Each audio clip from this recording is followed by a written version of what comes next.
What's up, Alex? You can't hear us yet. No, he's his headphones on. There he is. What's up, man? Maybe he can't. Maybe he's selectively ignoring us right now. Talking about me? Yes. Did you watch the fourth one? He did. I could tell.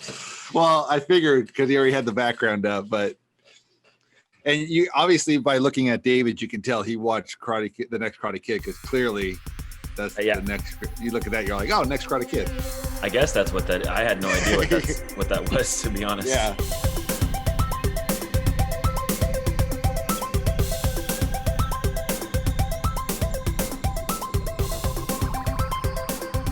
Welcome to the All Pop No Culture podcast. I'm your host this week, Opie, and I'm joined as always by Kevin. Hey. Alex. Hi. And David. Hello. Pete is still on his hiatus, I believe. If memory serves, he'll be returning in March, so possibly next week. We don't know. But if you're new to this podcast, we are a pop culture center podcast, but talking about television and movies primarily. And each week we kind of go over some of the stuff we've been watching. And then we also are in the middle, or now at the end for some of us, of watching various franchises that we got by the luck of a spin of a wheel. I am working on Hunger Games. Alex got Nightmare on Elm Street. And Karate Kid is David's, which he's ending tonight. And Kevin got Pirates of the Caribbean, which he is also ending tonight. So before we get to that, we are going to go over a few choice things that we watched this week. I'll talk about my stuff last, only because a lot of the stuff I've been watching lately has been based off of Golden Globe nominations. So been trying to get through as much of that content as possible before the Golden Globes, which are tomorrow night. So I have a few things just to talk about, and then we'll go into our franchises. So with all that said, welcome to the show. And let's see. Who would like to go first by raise of hand? All right, Kevin, go ahead. I totally can, but mostly because I didn't watch shit. Now that I'm on the spot, I'm trying to remember. I did watch. Well, you and David are going to talk about maybe a little bit later. But I watched I Care a Lot.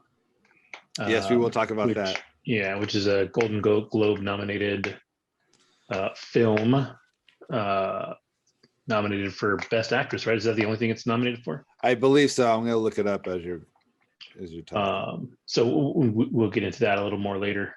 And Alex will sit back and watch in awe as we talk about how great it was. Mm-hmm. And then I've been watching Orphan Black and Fringe still. And then I watched Superman and Lois just tonight, actually. Yeah, sit down and watch that tonight.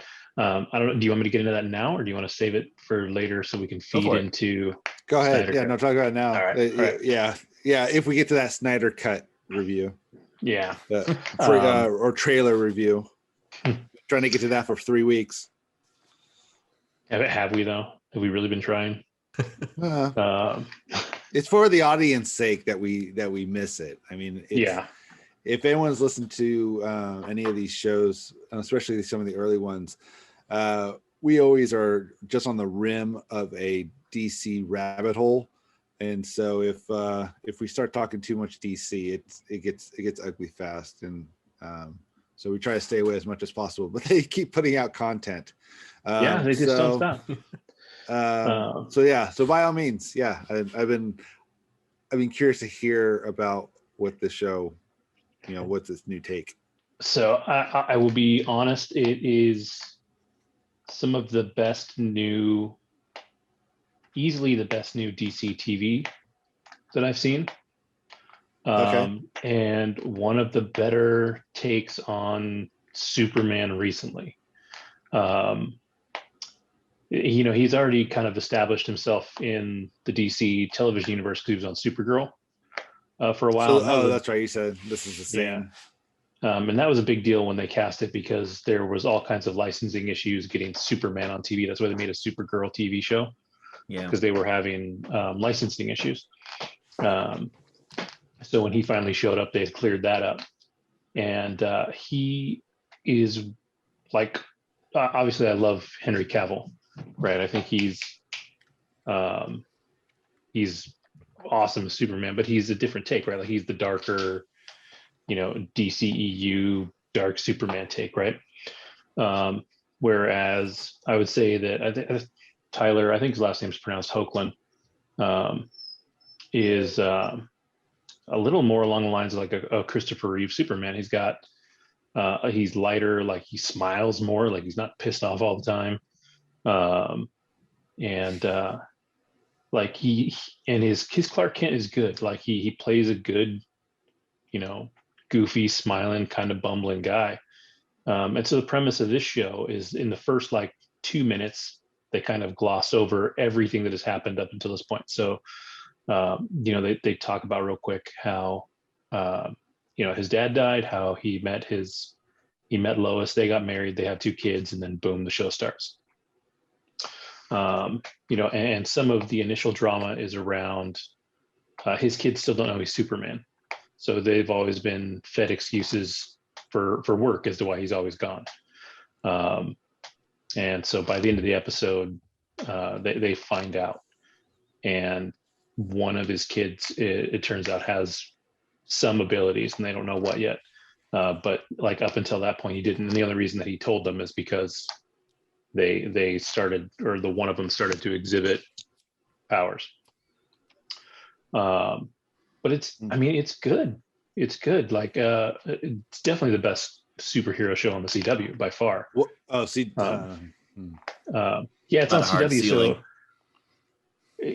I mean, if you watch the first season of Arrow and the first season of Flash, they were pretty good too. They're pretty good. But I would say this is the best one so far, like by a good margin. They did a good job on it. It's not over. I would say nothing about it is over the top. So the action isn't over the top. It's not too wild and crazy like some of the other younger shows that they've had. So Arrow was all about angry action. Arrow was almost a DCEU type show, right? Like it was just gritty and angry and all that. And then the Flash was kind of the opposite, but it's all action. Like he's always running, he's always doing stuff. And then the teen drama piece of it, of the new one, might get to be a little much, but in this first episode, it wasn't bad. So we'll see how it goes. But I mean, if you're a fan of Superman, you like the material, I would say don't shy away from it just because it's on the CW. It was a lot better than I expected it to be. Like it was a legitimately good Superman show. That's good. I think I'll wait till the season is out before I. Yeah, I think it's probably a good. Well, remember, usually anything can happen. The first season is good because that's the one that they actually planned. Yeah, but if I'm gonna spend any time watching a CW show, I'm not gonna watch like a couple episodes of a season. You have to know it's good all the way through. Know, yeah. And being DC, I'm okay to wait. I can totally back that. So you keep us posted on that, Kevin. Does it seem like it's gonna like stay focused on Lois and Clark, or will it shift to the kids? Do you think? Like, are they kind of setting that up? I think it's gonna split. I don't know, somewhere around 50-50. Because the kids are definitely a focus. Like they're part of the show for a reason. Sure. But they also set up. They already set up Lex Luthor as existing. He's kind of their secret big bad, and Superman's facing off with him directly. So Lex Luthor's in this. Mm-hmm. Was he able to bring more to the character than Jesse Eisenberg did by chance? They actually didn't even reveal him until the very end of the episode. Okay. I think because all you see is the back of his head, but they say he fights Superman in like a suit, so you never see his face the whole time. In a And at the suit, very end, like on the Super Friends. He I was wore gonna say that like they purple established suit. that in the Not the quite. green and purple Yeah. suit in the he comics. is not in the green and purple. It is just gray. It looks very much like a spacesuit. Okay. But he fights him, and then he gets back to his little headquarters, and he walks in, and the ship calls him Captain Luthor or something like that, or General Luthor or something like that. But so you only see the back of his head. He looks like it's a black actor, so I don't know who it is.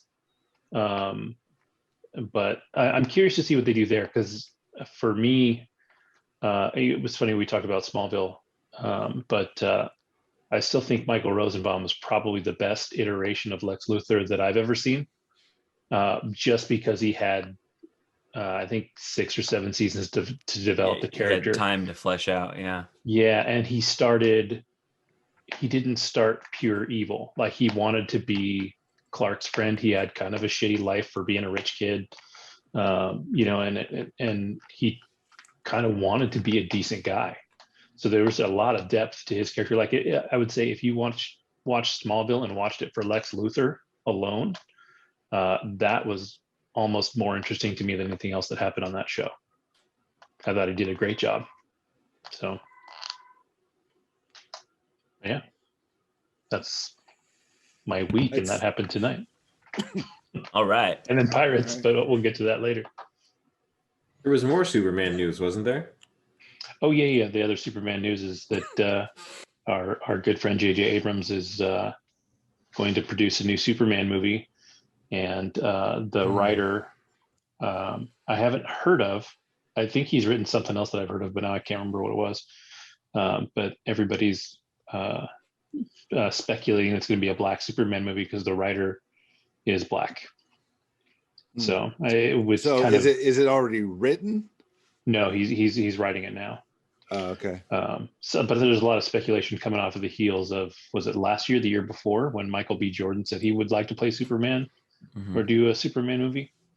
That doesn't necessarily mean at all that he's who they're casting, or even that it's going to be a black Superman movie. But I would almost rather see that and make it like an Elseworlds kind of Superman and keep Cavill's going. But I don't know what they're going to do, man. They just can't. They can't just sit still and sit on the good things that they have. No. Well, we don't even know if they have any good things. Well, I would say that see that Snyder Superman, Cut. Man of Steel was good. Yeah. Yeah, no. This is how it always starts. This is how it always starts. So We'll have this in a couple of weeks. Yeah, thank you, Kevin. Moving on, David, please. Jesus Christ. So I don't have too much new to contribute. We did finish Wayne, which I talked about briefly before. Yeah. It's on Amazon Prime. It appears that it was originally content for YouTube, like Cobra Kai was. And then when YouTube went, then it went to Amazon Prime. So I think there's a lot of people hoping it'll get a second season. It was really pretty good. It's 10 episodes. It's about half an hour each episode. It's uber violent, and the action's really cool. But it tells a pretty good story at the same time, and it's pretty damn funny as well. So I would recommend. So we did that. Yeah, Wayne. Very simple. And then I watched a movie. It's an older movie.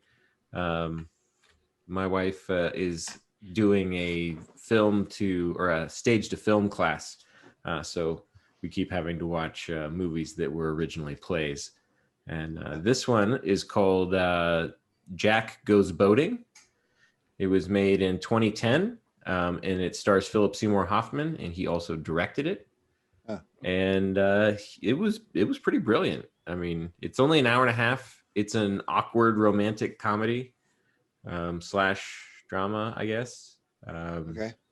It's really good. Like, in no point is anything overtly funny in this movie. It's all subtext funny, and it was very entertaining.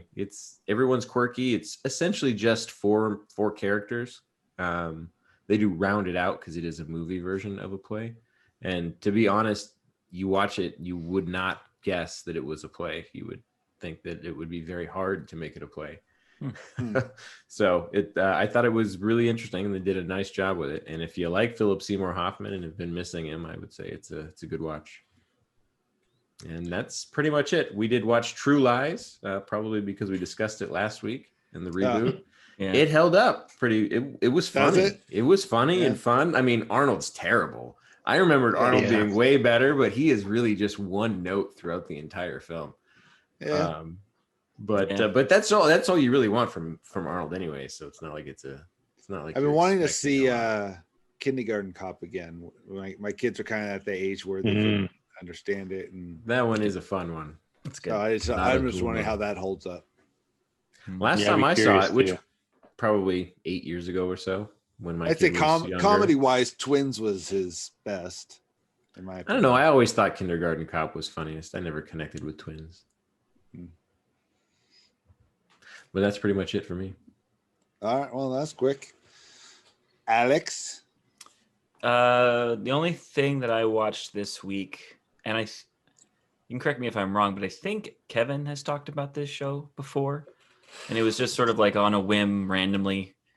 I clicked on it, but it's called Dark Matter. Did you watch that show? Mm-hmm. That's one of my all-time favorite sci-fi shows. Okay. I think I watched the first season and a half, maybe. Yeah, we're still in the first season, just chipping away. It's a Canadian sci-fi, if I remember correctly. Yeah. It's pretty good. I mean, it's the characters are for the most part are pretty fun, and there's a couple I don't like at all, but that's how it works on ensemble shows. And you're not supposed to like some of them is the thing, so I guess they're doing their job. Which ones don't you like? I'm curious. At the moment, they're still going by numbers. So 3 is really annoying. He's like the Han Solo type, the rough rogue kind of dude, but it doesn't come off very, like he can't pull it off like Harrison Ford can, kind of a thing. Like he just doesn't have the swagger. He's trying to be like a combo of what I feel like is like Han Solo and Mal from Firefly, but like a little more bad, and he just can't do it. Like I'm just not really thrilled by him at the moment. He's really the only one I don't like. When he starts doing stuff, I'm just like, ugh.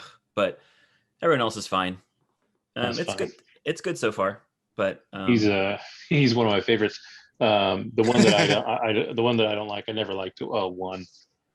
Yeah, 1 is dry as fuck. He's like watching him do stuff is like watching paint dry. But like, he has to be the straight man. Like there has to be a straight man. So that's why like he's crucial to the team. And so I'm like, okay, you have that job and that sucks for you, but you kind of have to be there. So it is what it is. But I'm sure as I keep going, I'll end up liking certain characters more or less. Yeah, for sure. And you said you haven't finished the first season yet? No, I think we're 7 episodes in, 8 maybe. You have to let me know when you finish, because it's got a good little twist there at the end. I'm curious what you think.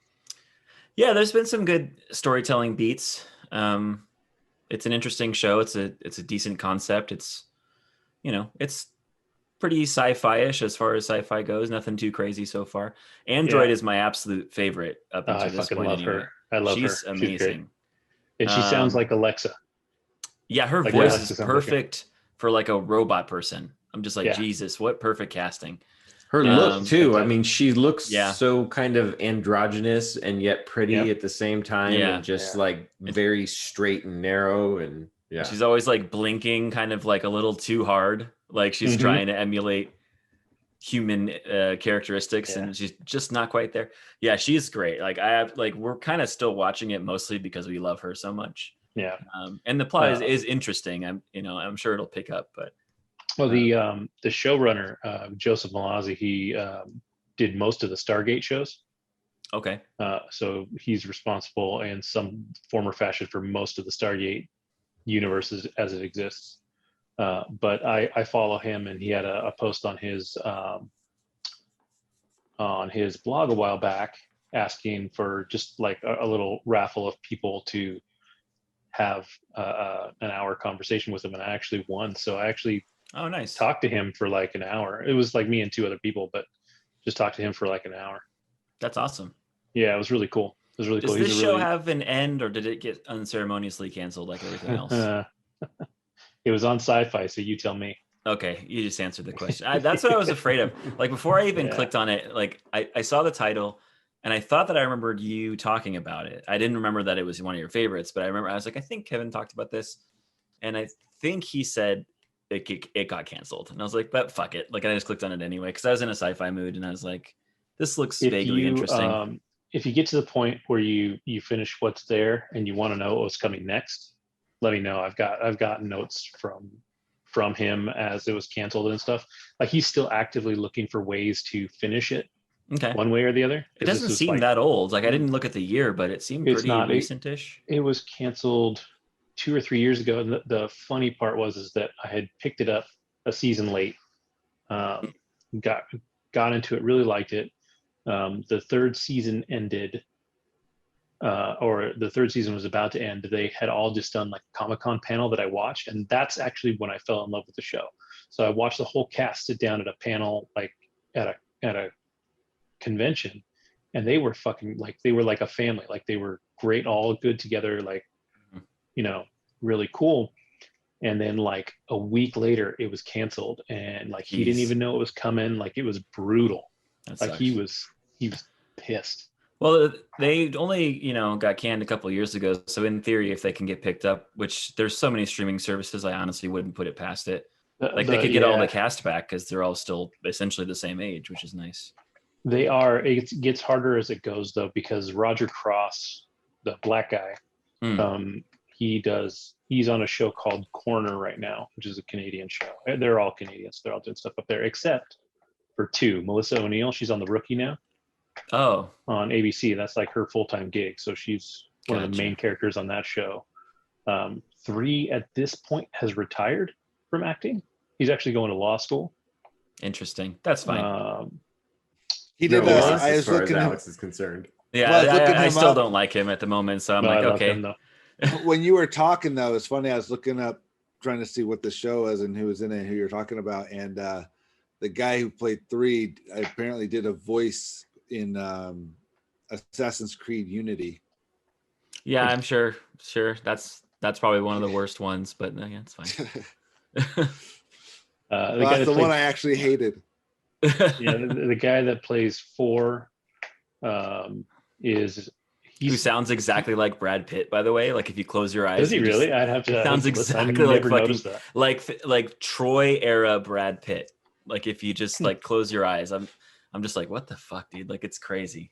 Yeah, he's just on the show that landed that people seem to be buzzing about, called is it Ginny and Georgia and Ginny on Netflix? Oh yeah, I saw on Netflix.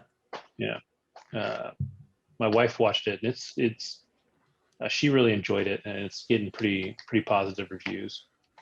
And then little 5, Jodelle Ferland. I don't know what she's doing right now. She hasn't done a lot. She did a lot, oddly enough, more when she was younger. She's supposed to be like 15 when the show starts or something like that, because she doesn't look it. She looks like she's in her early 20s now. Yeah. I was like, I don't know if she pulls off being a kid, like a late teen maybe, but yeah, because they always call her like kid and all this stuff, and I'm like, she's. I mean, compared to them, she's to them, sure. The funny tidbit about that show too, Melissa O'Neill, girl plays 2. She won Canadian Idol back when they did it. So she's actually the winner of Canadian Idol. She's a really good singer. Well, there you go. She was a lot thicker back then. She had a lot more weight on her. Okay. But she's a badass on that show. Yeah, so far, like I said, I like it. It's not I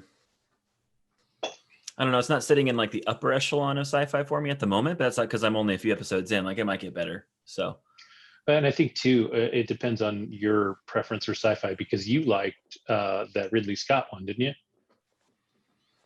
Yeah, but that doesn't mean it's the only thing I like. I also like Star Trek: The Next Generation. So it's like, but there's different. I mean, you've got the more cerebral stuff like the Ridley Scott one, and then you've got the more adventurous stuff like Firefly and Dark Matter and things like that are a little more. Yeah, it definitely has like a dark Firefly feel. It's like that, like right off the bat, like episode 1, I was like, this is kind of like a little bit of a grittier Firefly is what this feels like, which is not a bad thing. Firefly is amazing. So yeah, I'll keep going and I'll keep you updated.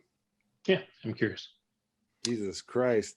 Kevin, you know more about the actors on that fucking show than I know about any fucking actor anywhere. Like, Jesus Christ. On Like, that that show, was, man. He like gets his phone out. He's like, right now Yeah. she's no. yeah, like, Yeah. Let me check my. She's my doing her tracking app. laundry. Yeah. Yeah, I It's can like, see it on the camera right here. he's See like, it? wait. Is this the last Saturday of the month? Okay, yeah. So she's out of town. She's out of Yeah. town.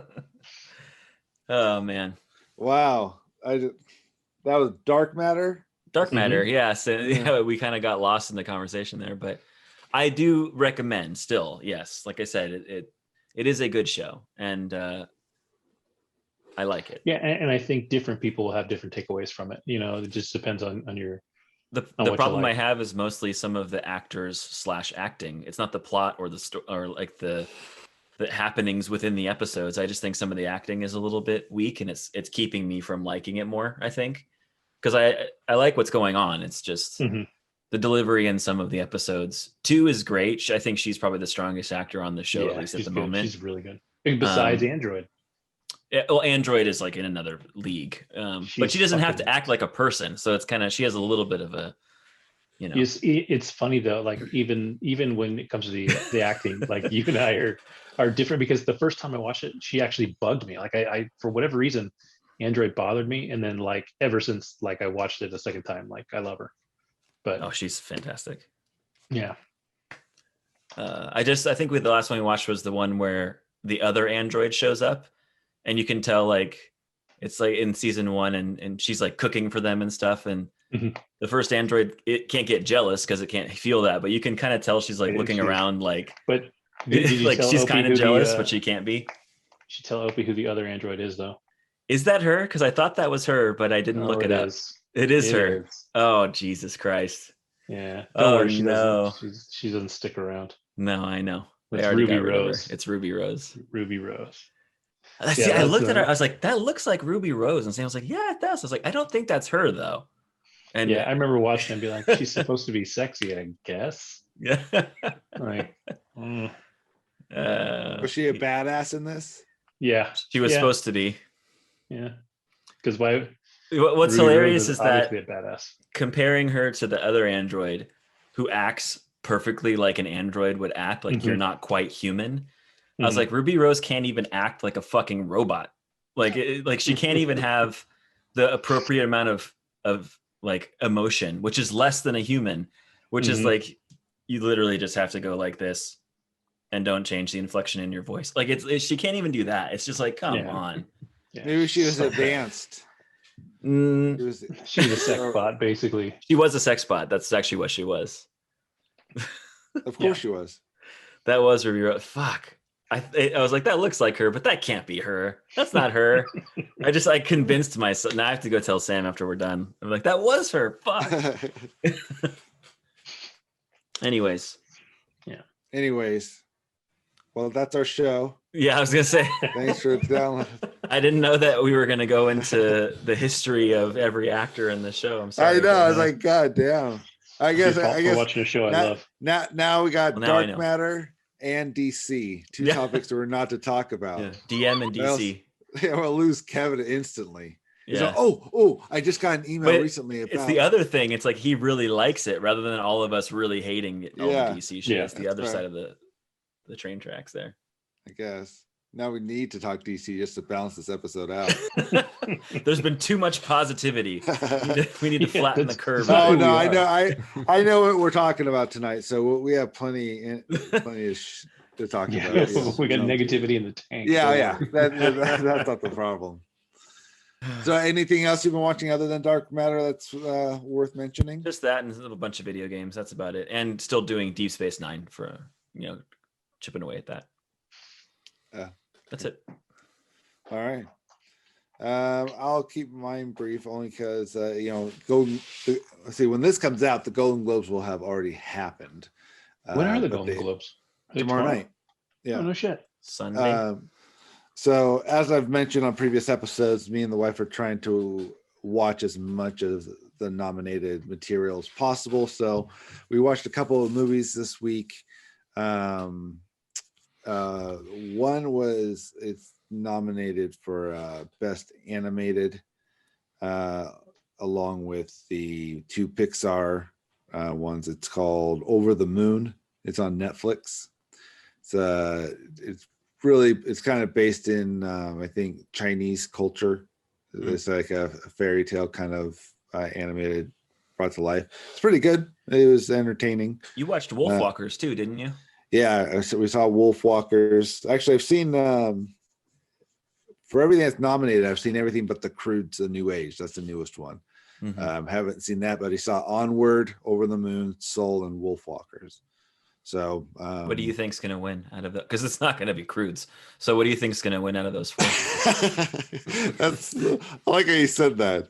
I truly hope it's the Croods, just so we can all be like, like, what the hell is happening?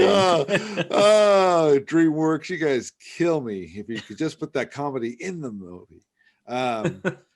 I would like to see Wolfwalkers. I think that is the most interesting. I mean, the animation is pretty cool. It really kept you in if you haven't seen it. But I think I would think probably Soul will win. I've only seen Soul and Onward, and I think Soul's probably a little bit better if I had to pick. Yeah. So based off that, so we saw Over the Moon with the kids and everything is good. Me and the wife finished watching with our oldest daughter 9 to 5. We rarely do we have one or the other daughter alone, where the other one's off doing some other activity. So sometimes we'll take the opportunity to show them some movie that the other one can't watch because they're not old enough, and vice versa, or something that's introducing to the younger one. And so we had started 9 to 5 literally 2 months ago, and then we just finished that. But that in my opinion still holds up as well. It's just good writing and good acting in that one. It's pretty funny. Actually, in some cases it's very relevant to today in terms of the sexism and stuff. It's just definitely more blatant in the movie, but it's interesting. So we watched that, and then we also watched which I think will take us into our next topic. We watched a movie on what is it, Netflix? Yeah, Netflix. I Care a Lot, because Rosamund Pike is nominated for Best Actress. And what's hilarious is Best Performance by an Actress in a Motion Picture, Musical, or Comedy. So she is nominated along with Maria Bakalova from the Borat subsequent movie film, Kate Hudson from Music, that's controversial music movie by Sia, Michelle Pfeiffer for French Exit, didn't see that, and then Anya Taylor-Joy for Emma. I didn't see that either. So we did see Borat, and then we saw I Care a Lot. So I know that Kevin has also seen this movie, and David has also seen this movie, but Alex, Correct. You have not. I don't care. You can talk about it. I probably would never watch it. Yeah, I agree. I think you probably won't after we talk about it. So yeah, probably. So I remember when we saw the preview, I was like, "Oh, this looks interesting." I haven't seen her in much. I do remember seeing her in Gone Girl. So I don't know. I think she was in a Bond film, which I didn't see then, because it would have been before. Not, I don't think Daniel Craig one. So I think it would be before that. So I don't know. I think it was. But so I don't know. When just the way they start the whole movie. So the whole premise of the movie. So spoilers if you haven't seen it. But basically, the premise of the movie is Rosamund Pike plays this character named Marla, who is a court-appointed what is it? Guardian. Guardian. Yeah, that's right. So so essentially elderly people who can't care for themselves and have no next of kin or anyone that is competent to oversee their welfare.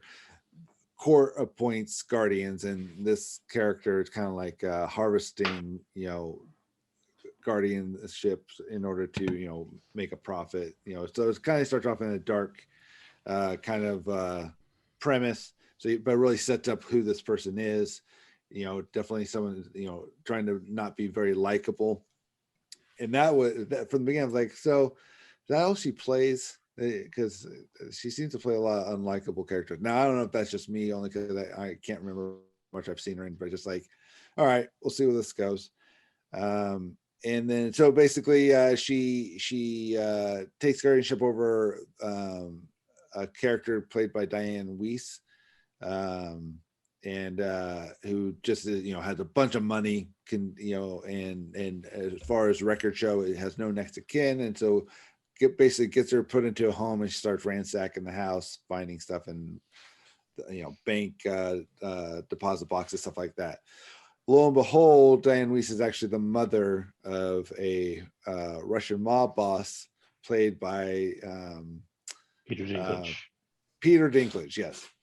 And and so you're thinking, okay, she fucked up. She picked the wrong person to take advantage of, and it starts kind of going down that road, and to the point where Peter Dinklage finds out what's going on, and essentially tries to kill Rosamund Pike's character Marla for what she did to his mother.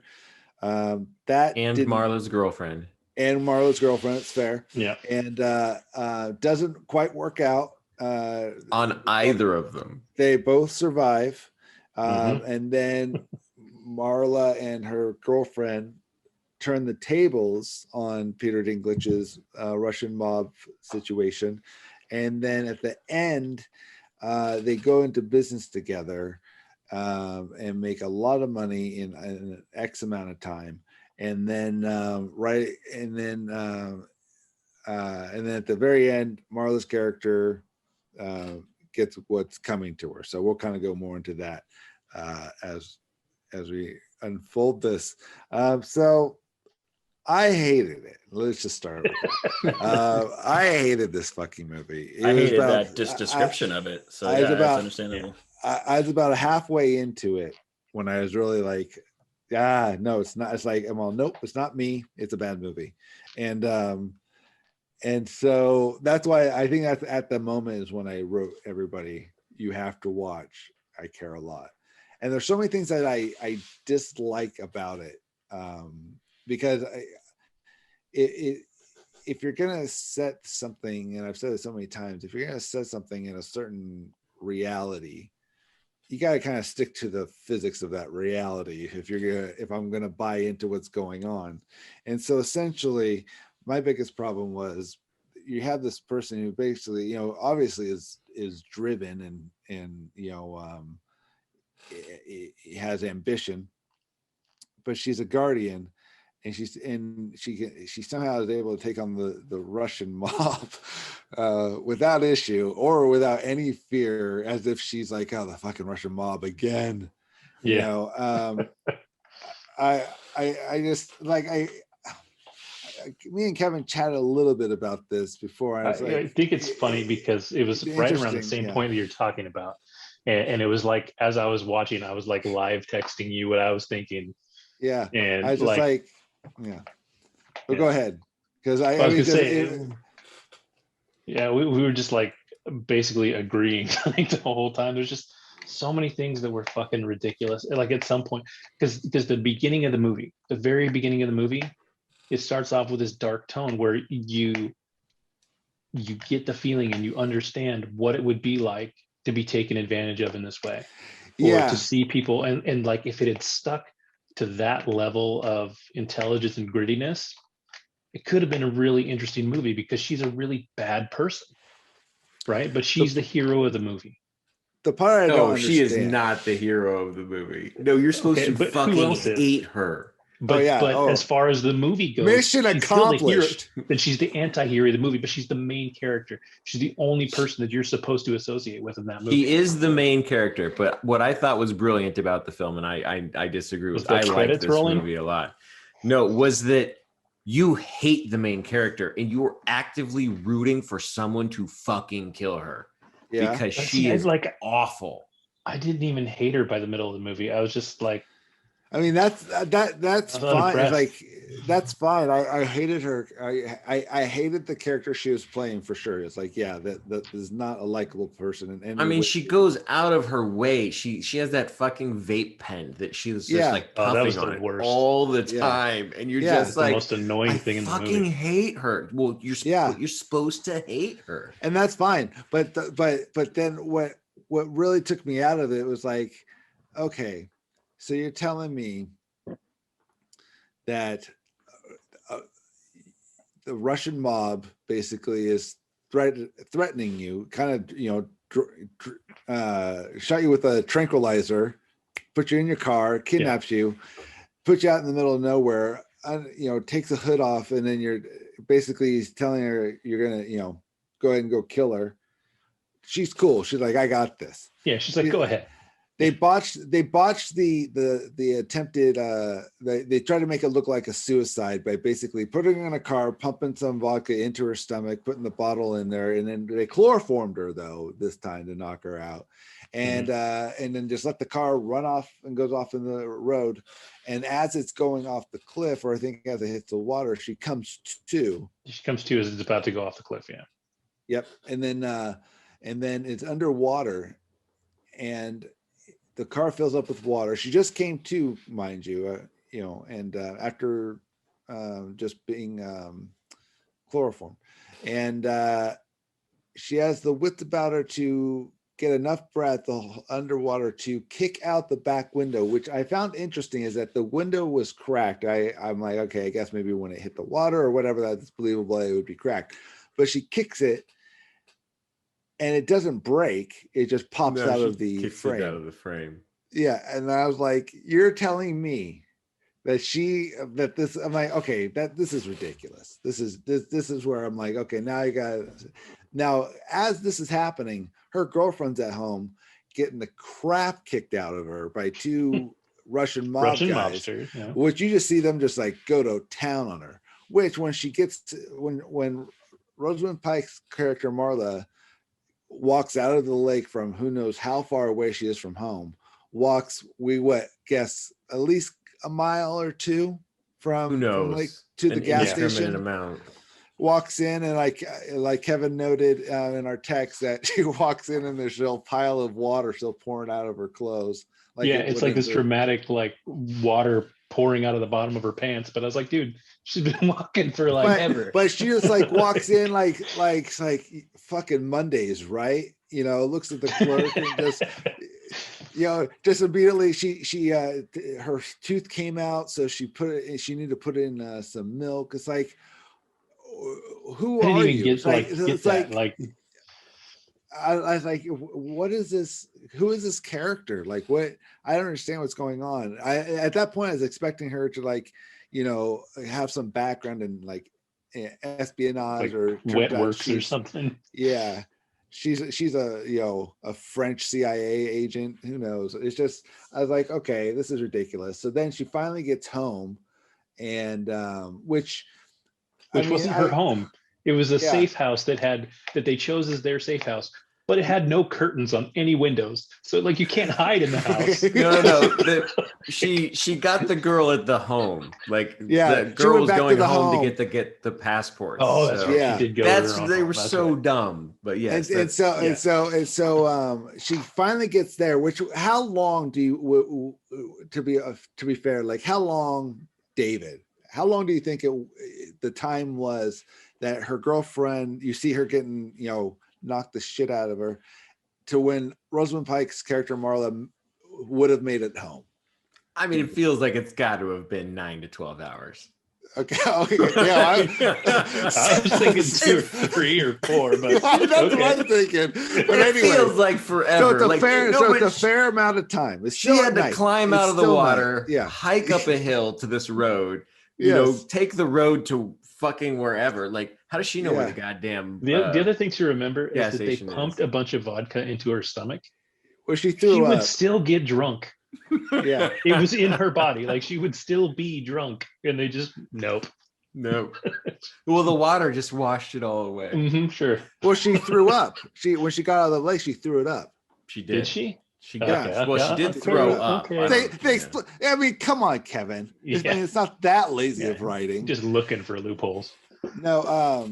So let's just say it was a few hours. So she gets home and she finds that her girlfriend is laying in a pool of blood around her head, unconscious, with the gas of the burners going the entire time.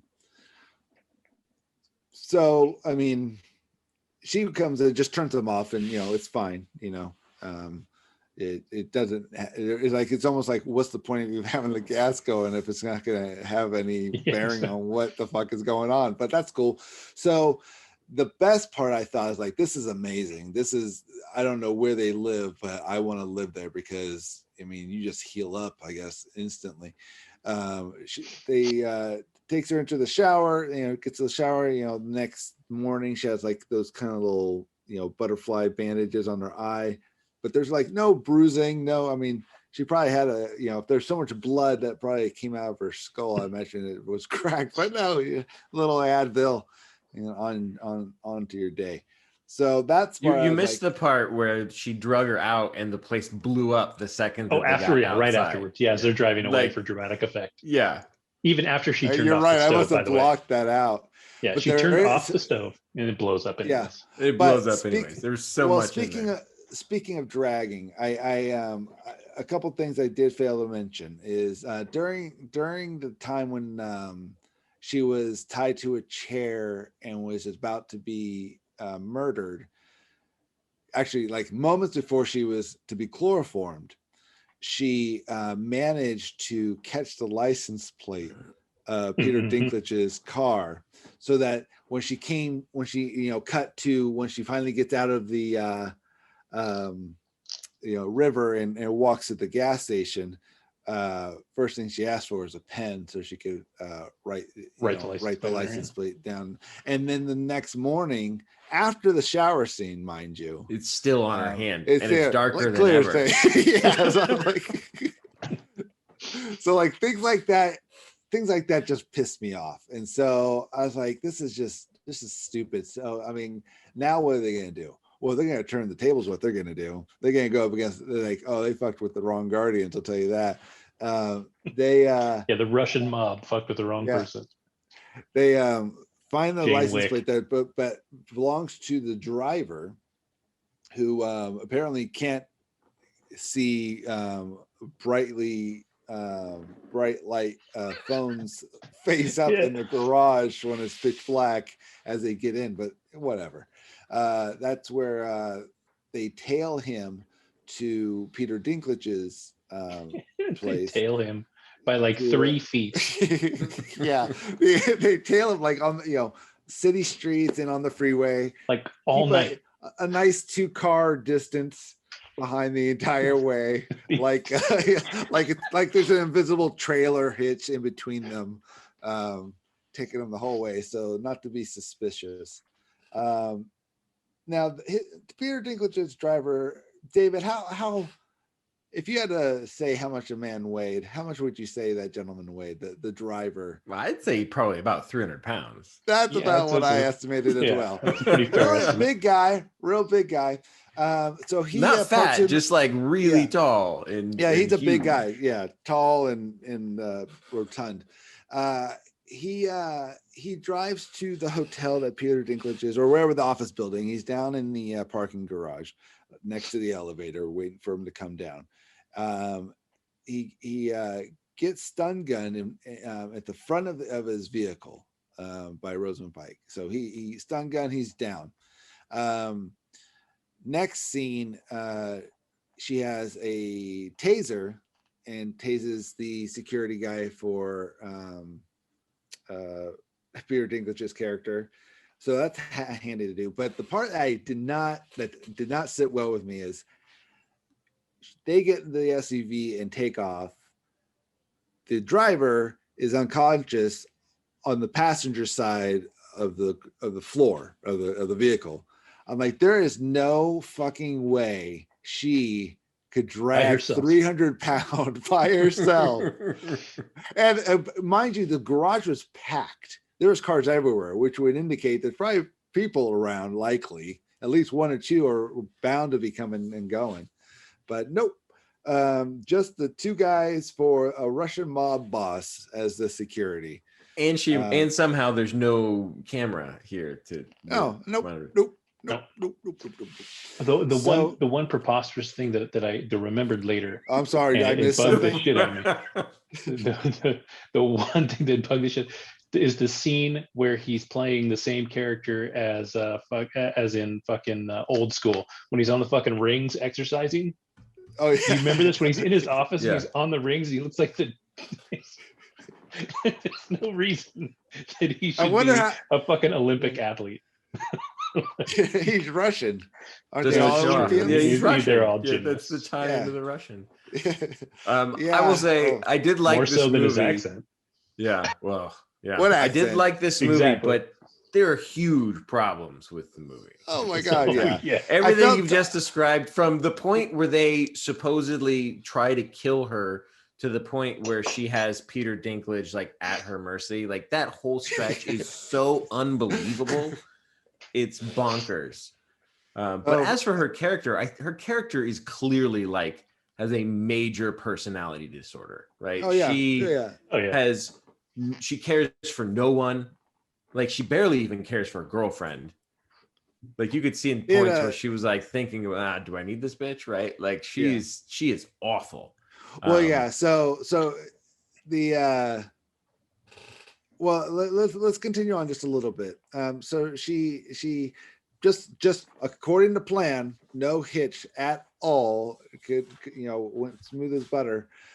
Kidnaps Peter Dinklage in his SUV and pulls up next to her girlfriend, gives her a look like follow me, and they drive him out to some random road and strip him, and he's unconscious, and just leave him in the middle of the road and just take off, only to be found the next morning by some random jogger who so Kevin, I believe you said, do you think they called 911 to say they found a fetus on the road?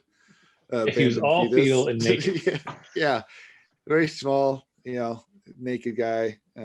So he wakes up in the hospital with a tube down his throat, so he can't really speak yet, to the sound of Rosamund Pike's character Marla making one of those annoying, end of the drink slurping sounds through a straw, even though there's plenty of liquid still in the cup, with one of those I believe I got you kind of looks that, to her credit, that's what she's going for is you're hoping just out of nowhere some spear came and just chopped her head off. But guess what? He's a John Doe because he has no records in the U.S. because he's a Russian mob boss. So there's no way to. And he faked his death. He faked his death. And he died a while ago, supposedly. So, so he's a John Doe. So with no John Doe next to Kennedy, the Guardian, which she got all that taken care of in a matter of how many hours? Probably from the same judge that she always sees. That just seems to love her. The only judge that works in whatever county she's in. Yeah, she's in probably at least 3 or 4 court appearances throughout the film. Always the same judge, always the same outcome. In fact, that's how the movie starts. She's in a courtroom because there's a son who cannot see he's not allowed to see his mother at this nursing home because of the guardianship that she holds over him for. What was the reason? I don't remember the reason why he couldn't go in there because he made her agitated, essentially. Okay. Overall something like that. argument. And the opening scene is him like charging the door, and the security guards have to take him down, and all kinds of shit. Yeah. So you see, like, he's in court trying to plead his case to the judge to let him see his mom in this nursing home. Yeah, they use this scene to show truly how awful what it is she's doing. Yeah, how horrible she is. And so and then the judge goes, "Nah, keep going." Yeah, fuck you, buddy. Fuck you, buddy. So so then at the end of the film, oh no, I'm sorry, I'm jumping ahead. So so Rosamund Pike, now has guardianship over Peter Dinklage, because he's a John Doe with no, don't want to take care of him, and so she finally convinces him to give her $5 million to just, and she'll give him or 10 million. And she will give him his mother back, Diane Weiss, who was the best part of the film in my opinion. I thought she did the best. She was pretty excellent. She was cool. So he counter offers with, let's go into business together and let's make this little grift that you empire do, this guardianship, go global, which she agrees to do, and it does just that apparently. And now, how much time do you think passes in this little montage of success? Well, the funny part about that too is like he, in the span of time from when he tried to kill her to the time that he ends up in the hospital has been what, like a day? I think it's been like 3 days. I think he's in a coma for like 2 days, and that's how she's able to get it. So let's say it's 3 days. He's been in a coma for 2 days. Okay. In that amount of time, he has researched everything it takes to run a fucking a guardianship empire, because he starts talking about how they're going to need medical, how they're going to need this, how they're going to need that, how they're going to need, he lists off everything they need. Yeah, but he's been dealing with this problem for far longer than these 3 days, right? He's known about her grift for like a month. They've been trying to do kill this her. legally. Like, I don't think at any point he was thinking about pairing up with her. He was about to put a bullet in her face. He is a bad guy though, so he's appreciating her grift. So I think he's breaking down. They established that early on, and how. Yeah. Early on, they established that he's a human trafficker. So it's like he's not. You're not rooting for him either. No, for sure. Well, you're just rooting for him to kill her. Like, what happens to him down the road? You're like, okay, whatever happens, but please have him kill her. But they go into business, and it's gangbusters, and that whole scene. I mean, they run through it, but it feels like it's like what, 6 months? It feels really short. Yeah, because nobody ages in that period of time. Well, no, and then my favorite part is they like when they're going through all the things, her accolades and whatnot. They have a best 40 under 40. And I turn to my wife and I go, "Oh no, honey, she is not reading as under 40." I was like, I don't know what her age is, but she is definitely over 40, and then they refer to her as, "You're only 39 and a half." And I was like, ooh, guys, you're really like trying to shoehorn this under 40 thing. But yeah, it seems to happen. It's all the so vaping. fast. The vaping aged her. That's right. Yeah. And so I thought so too. I thought it was something, a short amount of time. I mean, but a lot happened in a short amount of time. I mean, she grew that empire in. Like I said, she essentially enslaved a whole bunch of old people and stole their money. Now, one of the things too that I found interesting is, when she, in the beginning of the movie, when she goes back to her office after winning her court case, on her wall are just are Polaroids of her, basically her clients that are, that she has guardianship over. Yeah, it looks like a CSI room. Like these are all the dead bodies attributed to a serial killer. Yeah. And they have like little yellow or blue or red dots stickers on them that they never explained. They never did explain that. Like what the point of that is. But they make a point of showing her like putting a dot on this character and in a different color. Yeah. To signify that it meant something. Yeah. I think the yellow meant that dude died, right? Like, so I think that's the only one we can say for sure, because she put that one sticker on the dude maybe dies at the beginning. Maybe the director was thinking, they'll start paying attention to what sticker she's putting on, what to figure out what that means. It's like, no, we won't. No. I didn't even know they did that. I totally forgot she even put a sticker on any of them. Anyway. So at the, then to show how much success she has, they do a similar thing near the end when they're going through this montage of all this stuff where she's standing at a wall and this huge wall, and I was thinking, I mean, the wall was easily it panned out and it looked like it was like 15 to 20 feet high.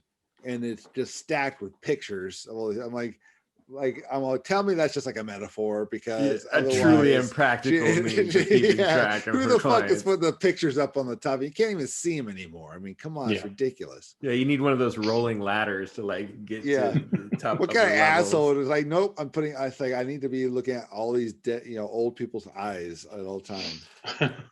So yeah, the movie is just too ridiculous for me, and the fact that it's nominated under the musical or comedy, as like me and my wife were arguing about this movie, and I was like, she's like, well, she's reading the description of like a dark comedy. I'm like, it wasn't funny. Well, there's nothing funny about it. It's like, no, I don't know. I did laugh at a pretty good. I laughed only because of how bad it was. Yeah, because it was ridiculous. But she's like, no, there's trying to be, funny or ironic. I'm like, no, they weren't. I'm like, if they were trying it, that was horrible because they were not landing. I mean, even for dark comedies, like I can appreciate dark comedy. That was not dark comedy. It was just bad. And so I was, but I'm beginning to think that there are those people like you, David, a group you can see that. And your wife, don't lump me in this alone. Oh no. My wife loved it as well. Here's the thing. That's the part I was most surprised to hear, was that your wife liked it. Yeah, because you and my wife definitely have a lot of in common ones that I'm just like, you gotta be fucking kidding me. But I felt that I saw your wife's point of view more often. So I was surprised to see that, because it's like just the story just fell apart, and my wife gives zero shits about story.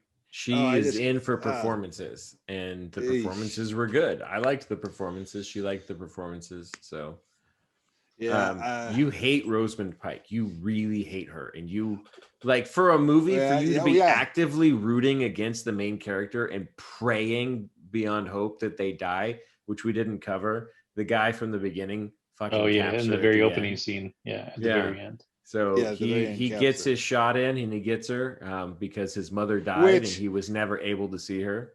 Yeah, here's the thing. Has nothing to do with the story, has nothing to do with really anything, the scene. Yeah, it was like their ghost in the machine. But at the same time, this part was distracting. She gets shot in like the upper left, chest, like probably the lung or whatever, and she falls to the ground. Her girlfriend's there because they just walked out of the studio where they just did some network television appearance. Just the two of them walking out. The guy comes up, shoots her. From one scene, like about a second and a half, maybe just a different camera angle, the amount of blood that was on her, she was like first just shot in the shoulder, not a lot of blood. Next scene, her whole arm, around her neck, everywhere is just blood everywhere. I'm like, come on. I mean, but it was a white outfit. It had to spread. It's white. It's just such lazy editing at that point. I'm like, continuity at least. They're like, let's just wrap this shit up. Come on, let's go. I also appreciated the fact that after Peter Dinklage and Marla's had their little agreement at the hospital, he basically fucked off. You never saw him again in the movie. Yeah, like, I'm good. Well, no, he was going to be the silent guy in the back making money, man. All he wanted was the money. He didn't give a shit. Yeah. Like, let her do all the work. But I mean, as far as the silent partner, as far as from the story side of it, it's like you don't see him at all. You don't see Diane Weiss other than coming out of the hospital. You don't see her getting her life back. But I don't know. No, you just assume that that's happening. I thought I would say it's a dark comedy. That's how I would definitely classify it. It was preposterous towards the middle. And I had serious problems with that, as did my wife. We were both like, come on. She takes down a Russian mob boss way too easily. And both of the botched assassinations, like, if they'd have killed off the girlfriend, that would have at least appeased things a little bit. Like, the fact that they screwed that one up was like a step too far. But, you're like, okay. Because, again, I see this as a dark comedy, so I'm not really holding it to, like, super high standards. You're giving it quite a long leash, so we rolled with it. You laugh at some of, like, the really preposterous shit, and then, the end, you're like, God, I can't believe she's going to get away with it, and then they cap her, and you go, okay, I feel okay. Like, I feel okay with this ending. you guys all saw the movie Splash, right? I Mhm. mean, a long time ago. Okay. Well, do you remember when Daryl Hannah's character is she's just getting used to TV and she's crying because she's watching Bonanza, and she's crying because someone shot a man and he died on the street, and so she was crying to that. She didn't know that wasn't real. And then Tom Hanks comes and sits and it's like, oh no, this isn't real. I thought you understood this. He's he's all, this guy is dead, but next week he'll go and get shot on another show. And if you think about it, it's kind of funny. And she says, you mean I'm supposed to laugh? And right then, what you were saying, David, as far as like a dark comedy, that's what was running in my head. It was that line from her saying, you mean I was supposed to laugh? Because I just don't get how That's dark comedy, man. That's like well, sometimes. no, I it's know, I just understand so, dark you're like, comedy, but like when I think of dark comedy, I think it's something like Death to Smoochie. That is a dark comedy. yeah. I would even to a point, Man on the Moon is more of a drama, but that could be looked at as a dark comedy. But this I just like, I didn't see anywhere where the comedy was supposed to be there, other than if you're supposed to, the absurdity and the ridiculousness, which looked more like lazy writing rather than comedy. Is like, well, okay, at the same time, if I'm supposed to look like that, it's still, I don't know, it's not funny. I don't think it's really funny. So Yeah, I saw it last Sunday, so I can't really pull up any like moments off the top of my head that were like particularly like this is a funny I'm almost example, wiped but it we clean from my definitely memory, laughed. but yeah. Oh no. Yeah, and it's funny because after you said that, I saw on like BuzzFeed had like 20 perfect comments to I Care a Lot, and they're all positive. Like, I'm like, you gotta be kidding me. So then I was curious what IMDb had it rated. It's like a 6.3 or 6.9 or something. But I was looking at the reviews and they're all 1 out of 10. I'm like, oh, okay, here we go. So I'm like, I thought it was crazy for a second. I'm like, I just did not get it because my wife, I guess she didn't like it, but she didn't. Whenever I hate something, she really plays devil's advocate and really starts defending it. So I think she liked it. She definitely liked it more than I did. But God, I thought that was horrible. All right, I think Alex. we need to change subjects. We've lost Alex. No, he's back. I've been gone a while. Yeah, he's been gone for a minute.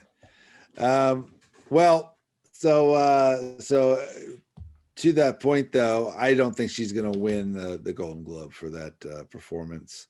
I don't know. You listed off that category. That is not a particularly robust category. It's not. I think Maria, though, I think she gets it. I think she'll get it for Borat. I don't know. The Anya Taylor-Joy is kind of a little hot thing right now because of. I haven't seen Emma, so I don't. I haven't seen Emma, so I don't know. Yeah. I don't know how she was in that. Well, do we want to before we move on to the franchise reviews? Do we want to take a break and then do that? Doesn't matter to me. Want to keep going? Yeah, I mean, you've been on a break for the last. Alex is on break. Yeah. Yeah, that guy was definitely on break. So it's up to you guys. I'm good. Kevin, David, do you want to? Are you good? Kevin's thinking. Okay. We can keep going. Okay, let's keep going then. All right, so then let's see. We all have our franchises we're going to be talking about now. I guess maybe I'll just start off real quick with Hunger Games, only because I'm starting a new franchise. You guys are continuing and ending, so I'll just go over mine real quick because there's not a ton to talk about. Now, the Hunger Games, I imagine anyone listening to this has probably seen it or at least heard of it.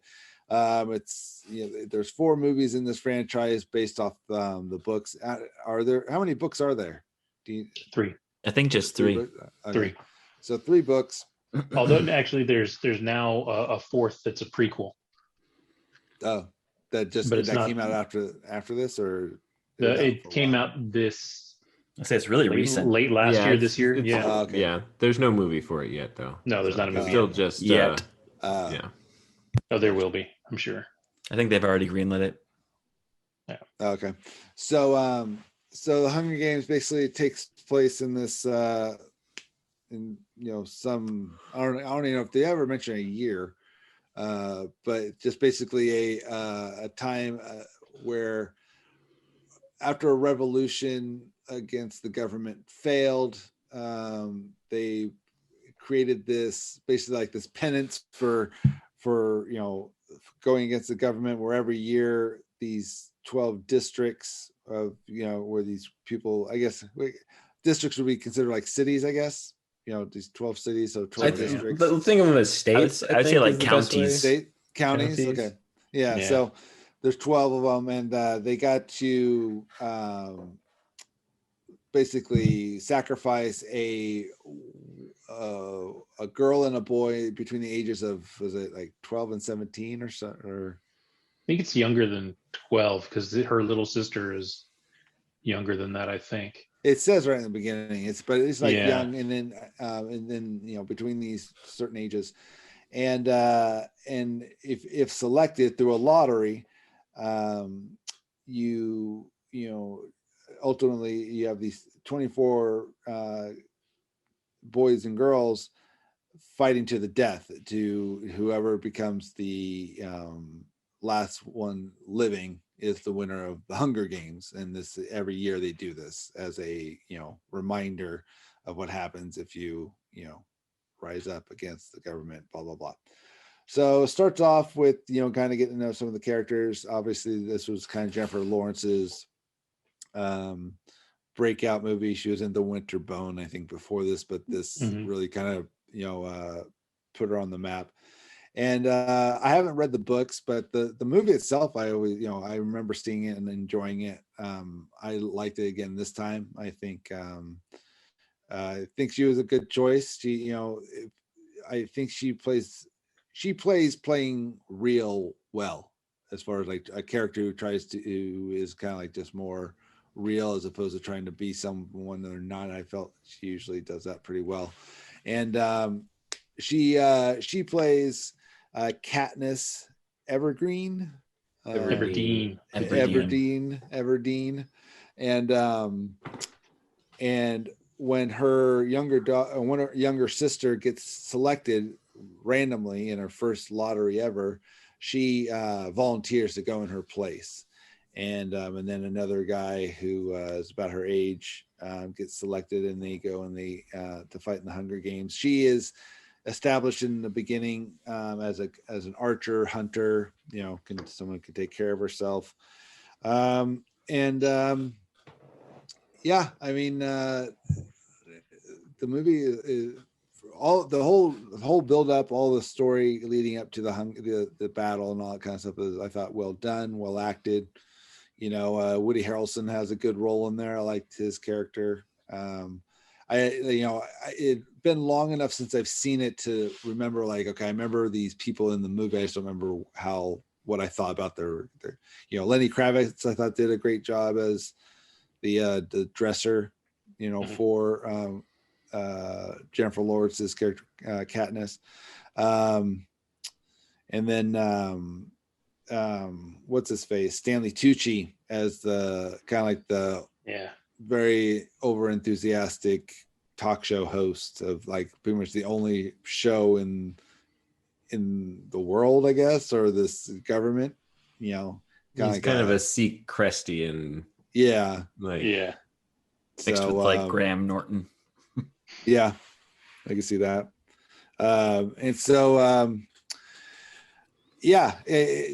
I really, I imagine most people have seen this. It was a good movie. They only had a few things that kind of, when I was watching, that stood out immediately. It's like, I'm like, oh, okay, here's something I'm curious. It's like the movie up to this point was like moving along. Everything was just like, okay, I can see that. I can see that happening, this and that. So I was about midway, at least an hour in probably, when I had my first question. And then, because this is when they're in the battle, they're already in the dome and they're fighting. Peter, who is the boy that came from the same district as Katniss, so they're both from District 12, he ends up seemingly part of the group of like the bully jock guy who is the guy you want to hate and want to see die, with a couple other people in the little pack. And he's there obviously to try to help him find the bully guy find Katniss to kill her, because for some reason he just had it out for her. So PETA is basically being a guide, and you kind of have the idea of like, well, he's probably just doing this to find Katniss to keep him away kind of thing, but whatever. So they finally find Katniss and they chase her, and she ends up, climbing a tree, and they try to shoot arrows at her, can't get to her, can't climb the tree to go after her, so they're just going to wait it out. My question was, why didn't the bully guy just kill PETA when they found out that Katniss was in the tree? Because he served his purpose. There's no reason for him to, hang on to him anymore. And if eventually, in order to win this game, you can only have one person left. Yeah. You got to kill other people. So, I mean, it's part of the whole thing. So I was like, okay, that's something where I felt like they could have explained it somehow, explained it away why he didn't, or maybe, show something different. Maybe Peter got away. I don't know if the book is the same thing, but I was like, that's the first thing that I saw. I was like, oh, that seems like a missed opportunity. Then moves on to later where this bully group, somehow PETA gets away from them later on, and Katniss is going to go to this bully group's campsite, which is basically right where they started, where all the supplies basically were, and they have this huge stockpile of supplies, and she devises a plan to blow this stuff up, which she succeeds in doing. But in doing so, she gets knocked out because the blast was so large that it pushed her back and kind of knocked her out. She's a little unconscious. By the looks of it, I would say she's maybe 20, 30 yards from the blast on the ground. Well, the bully group comes running back and sees that their stuff is blown up, and is asking, the kid that was supposed to be guarding it what happened, and ends up killing him. All the time, Katniss is still kind of laying on the ground. She gets up and gets her bow and kind of runs off into the woods. And I was like, how the hell did she not get seen by everyone? Because they were probably within like 10, 20 yards of her and looking in that direction. So I'm like, that's again, something where it could have been easily taken care of in editing, or, it was like, oh, maybe the blast is further back or something where it's like, I felt just some tall grass. Yeah, something that would at least, or even like a distraction, Anyway, that kind of bummed me out. That it's like, that's kind of stupid. And then when Rue, the little, little girl with her, is killed by a spear and is dying, Katniss takes the time to sing to her. Whereas, like, okay, these people are looking for you. It's they're trying to kill you specifically in this case. One of them that's part of the group got away and just threw a spear. You killed him. Imagine there's other people probably in the vicinity. Singing right now may not be the best strategy to stay alive. I mean, I understand the sentiment and it's sweet and everything, but again, something I feel like they could have maybe done better with. And then, it works a little better in the book. Okay. Now here's the other part that really upset me. The pack of CGI pit bulls not catching up to PETA and Katniss is a reminiscent of the Raptors not catching up to Jeff Goldblum in Jurassic Park 2, where I had the same exact feeling. I'm like, come on, these things that can run and catch up to anything, like easily. Where in this case, it's like the whole time they're like 10, 20 yards behind them, no matter how fast they run. And I was like, and I was even talking to my wife about this one. I was like, that's something they could have easily taken care of, where if they maybe made the distance between the two of them bigger to begin with, a lot for the space that they had to catch up on, but they would just create them out of nowhere, which I thought kind of was a dick move. When in this game, it's like in the Hunger Games, you're fighting against all these other people, but the people putting it on can just create shit to kill you, just like that. It's like, what's the point of? It's like then they make that announcement. It's like, oh, instead of one winner, there can be two now, but you got to be from the same district, because Katniss and PETA were good television. and then when they win, they go, "Oh, just kidding." Now it's got to be one person again. It's just, that back and forth was a little distracting. And then I think the last thing I wrote here was Donald Sutherland, who plays the president, I guess, or Yeah, I think he's president. He's basically like a president. Donald Sutherland playing another character that hates happiness. So he pretty much has that down pat. So anyway, the movie is good. I expect I expect probably positive reviews from the vast majority. I guess number 3 might be the slowest one, but I don't remember. They all kind of bleed together for me. But yeah, I'll be watching the second one. Yeah, this one's pretty strong. It's a pretty good representation of the book as well. Okay. Yeah. And Jennifer Lawrence, I thought did a great job. So she does a nice job of playing Katniss, who in the book is just personalityless. She's totally droll. She is a terrible lead character. And Jennifer Lawrence plays. Well, that I would say awful. from the standpoint of the book, that Suzanne Collins is not a great writer. Like, it's not the best written book, but it's an interesting story, and a lot of the outline characters are really good. But it is an easy read, so you can get through it pretty fast, which I think probably helped the book become as popular as it was. Because she's not a great writer, and Katniss is not a super interesting character, but the things that happen to her are. I think originally this was a young adult series. I think yes, the books are definitely. I think the movies kind of pushed it into the adult section now, but I think originally it was meant for teenagers. So. All righty. Well, since David and Kevin are ending their series tonight, I think we're gonna have to go to Alex next for Nightmare on Elm Street Part 4. The what was it? The dream, not the. It doesn't matter. The dream. The dream doesn't matter.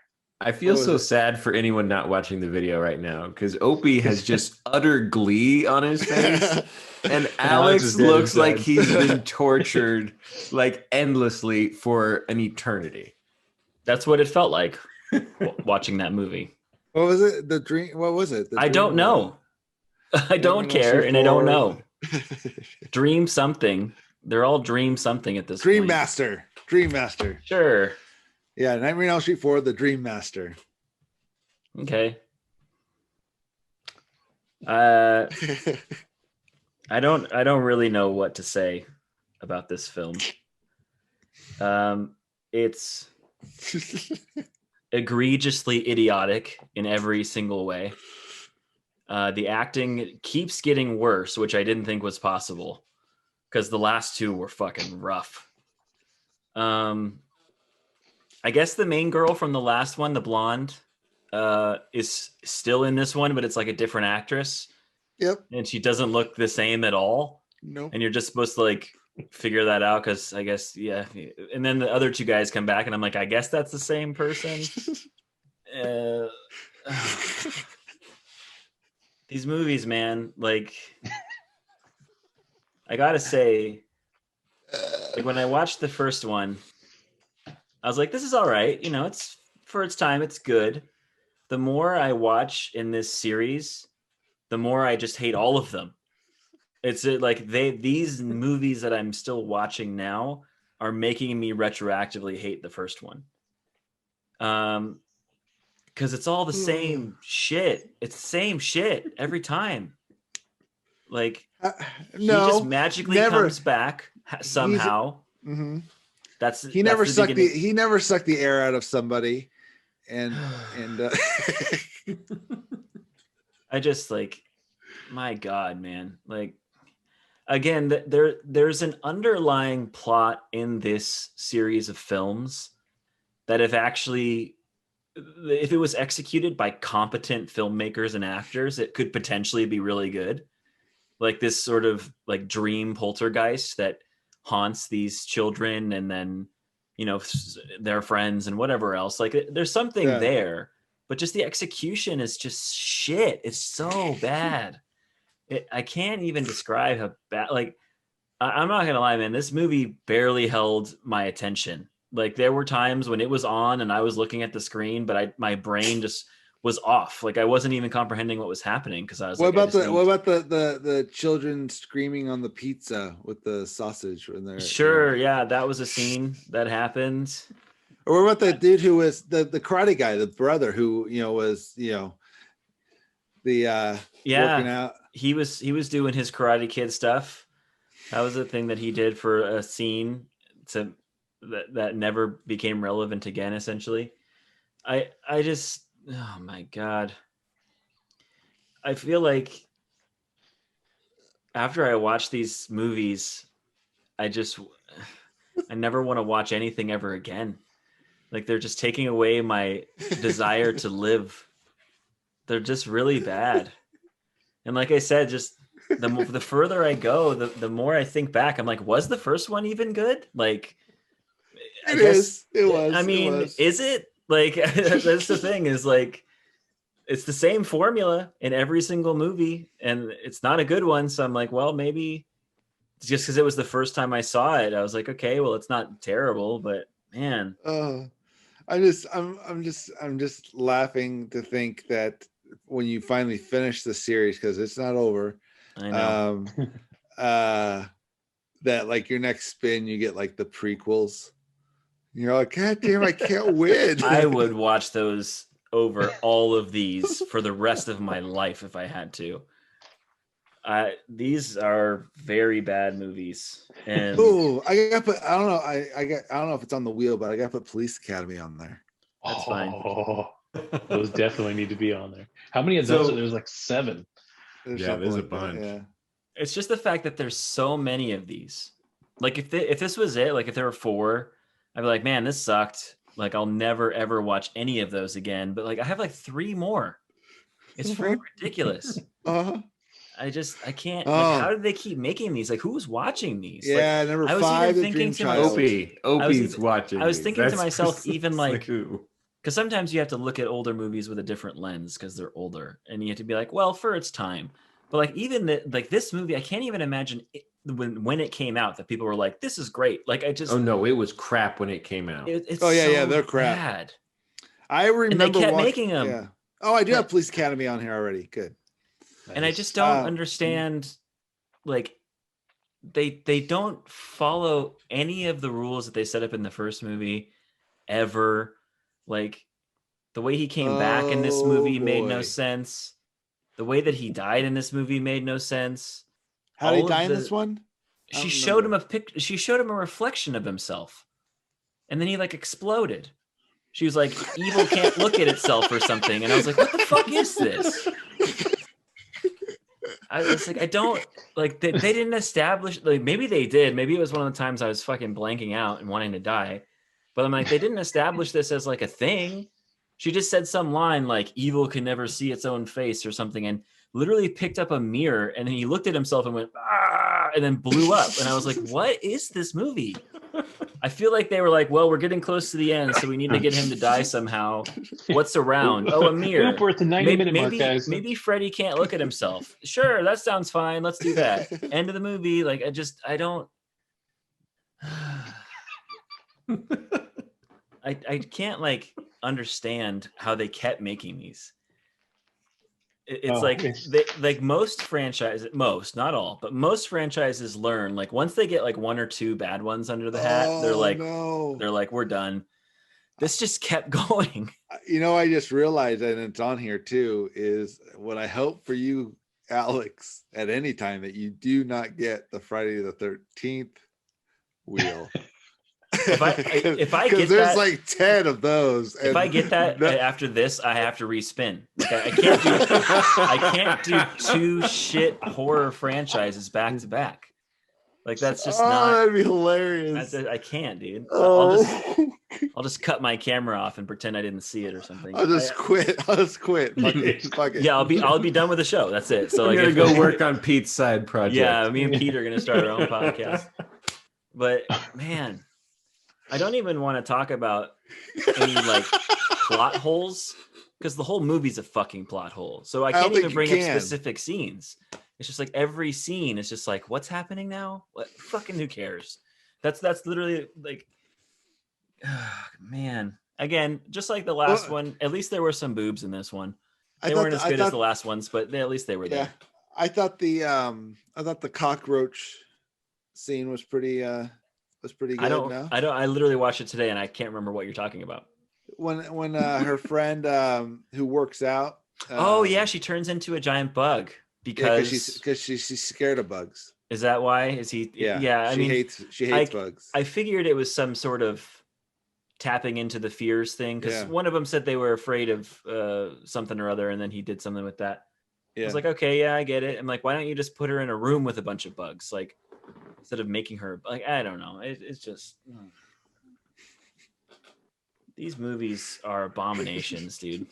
Like they're not as bad as Cats. Like if I had to watch any of these or Cats, it would always be one of these. Oh my God, well, you'd be sitting there for a long time looking at both of them. You're like, I don't know, fucking. No, I would not. You haven't seen Cats. Really? No, I would not. It would be a split-second decision. What about The Room? The Room or Cats? Nope, no delay on that one either. Wow. Cats is the worst thing put to film in the history of mankind. All right. Well, you still have, you got a few left, buddy. Well, I have 5, and then is it New Nightmare after that? No, you have 5 is The Dream Child. 6 is Freddy's Dead, The Final Nightmare. I don't know if I saw that one when I was looking then, because I thought I searched. Oh, it's on there. It's on HBO Max. Yeah. Okay. It's not. You know what? It's not called A Nightmare on Elm Street. It's just called Freddy's Dead, The Final Nightmare. Oh, Freddy's dead. Is he really dead this time? Probably not, because fuck everything. Oh no, then there's Wes Craven's New Nightmare. Of course. Yeah. So, and then but Freddy again, versus Jason, which I'm actually really excited to watch. So you got 4 to go. Slip that in now, just to like break it up. Yeah. Hey, Alex, here's a little silver lining, buddy. You're at the halfway mark. That depressed me today because Sam came down. She came downstairs and I had just started. She's like, "Oh, are you watching one?" And I was like, "Yeah." She's like, "Oh well, good luck. You're almost done, right?" I'm like, "I'm not even halfway." Like I was like, like after this one, I'll be halfway. I was like, "This is the worst." And she was like, "Oh, sorry." And then she left because I would never put her through this. I would never make her sit down and watch these with me. I was like, "No. Save yourself. Enjoy your day." Fucking Christ. Awesome. No. All right. Well, let's I don't know. Who wants to go first? Kevin or David? I'll go first. Let's end with Kevin. Okay. Go ahead. David, you watched the new Karate Kid. The new Karate Kid, yes. Which is the 4th installment to the Karate Kid series. Based on your screen cap, I'm not a fan. Yeah, I'm not hating it. So what is she doing in that Zen Garden? Well, we'll get to that. What I remembered from seeing this as a kid was that I found Hilary Swank very attractive. That was pretty much the entirety of what I remembered of this film. And that still held true. Okay. Other than that, so it's a new director because the previous 3 films were all the same director. Oh. So they lost the recap in the beginning of the film. That's good. I saw no Daniel-san. It was very sad. But it starts with Mr. Miyagi at World War II reunion in Boston, and he's there. And there he runs into the wife of his deceased friend who was part of his military unit. And so he goes back and is chatting with her at her house. And then in comes Julie, the main character of the film. She is the granddaughter of the woman Mr. Miyagi's talking to, making her also the granddaughter of Mr. Miyagi's old war buddy. So she comes in, she's got problems and attitude and, all the things you expect. And her grandmother's like, I don't know what to do. So Mr. Miyagi says, tend garden. And she's like, you want me to garden? And he says, tend garden in California. So he shipped her off to his house to keep the garden in California. And he stays back at her house in Boston to care for Julie, this girl he doesn't know and who doesn't know him. And that's fine. So he sends her just to basically house sit. Yeah, pretty much. Okay. Yeah, he's like, you go to California and live my life, and I'll stay here and do yours. Yeah, I'll take care of your 16-year-old hot daughter, granddaughter. Yeah, and so you find out that her she's an orphan because her parents died, dun dun dun, in a car crash, like everyone else's parents on television and in movies. Like it's like the classic orphan maker, the car crash in the cars. The next Batman reboot's going to have that happen instead of them dying in the alley. They're just going to get in a car crash. Car crash. That's how Iron Man thought his parents went. Hey, at least they mixed it up a little bit on that one. That's right. They made it new and different. All right, so Julie goes to school, and we find out that there's a douchey rapist who is totally into her, and he is part of. Now, this is the absolute best part. This school is known for a hall monitoring team called the Alpha Elites, who monitor and patrol the halls of this establishment and keep it safe. In Boston? Yes. This is in Boston? In Boston, yeah. Sounds about right. And so... Did they have uniforms? They have uniforms, and they're a run unit by good old Michael Ironside. Rat checks, roughnecks. So you can imagine, like, he runs this thing like a military unit, and douchey rapist is, of course, his like favorite pet child. And Michael Ironsides has a hard-on for getting Julie kicked out of school for some fucking reason. No one is really quite sure. Julie has a hawk that she found that had been shot in the wing, and she is helping the hawk to recover. She keeps it on the roof of the school. So she's constantly going up there and getting in trouble for that, breaking into the school and shit like that. So eventually, lucky her, she gets kicked out of school. She gets suspended. And so Mr. Miyagi he decides to take her away to train with monks for a little while. But before then, there's a scene where she gets all like super angry at him, and she runs out into the street, and she nearly gets hit by a car, and she does this beautiful tiger leap into the air and like lands on the hood of the car. Yeah, you know, she's safe and fine, and goes inside, and Mr. Miyagi is super impressed, and you find out that Mr. Miyagi had taught her grandfather, who taught her father, who taught her. So she has already learned the Miyagi-Do style of karate, and he convinces her to take karate back up again. One of the methods he uses to teach her karate is babysitting in this one, and along with the typical wax on, wax off. And in school, she meets Dugan, who is like the love interest, but he's like a 35-year-old looking dude. He drives like an Olds 442 that he's like restored. It's freaking gorgeous, but he's poor and has to work security at the train station. So nothing makes sense about any of this. And again, Hilary Swank looks between 16 and 18, somewhere in there, right? I think she's supposed to be 16 years old, but age-wise, she appears to be somewhere in that age range. And this dude looks 35. And he's playing a high school kid, but it's not even close. So yeah, Julie goes and she trains with the monks, and there's the Zen Garden. And you know what? Fuck, the more you were talking about this, I have seen this movie. Oh, I'm sure you have. Because doesn't she smash a bug? And she does smash a bug, and everyone loses their shit. And yeah.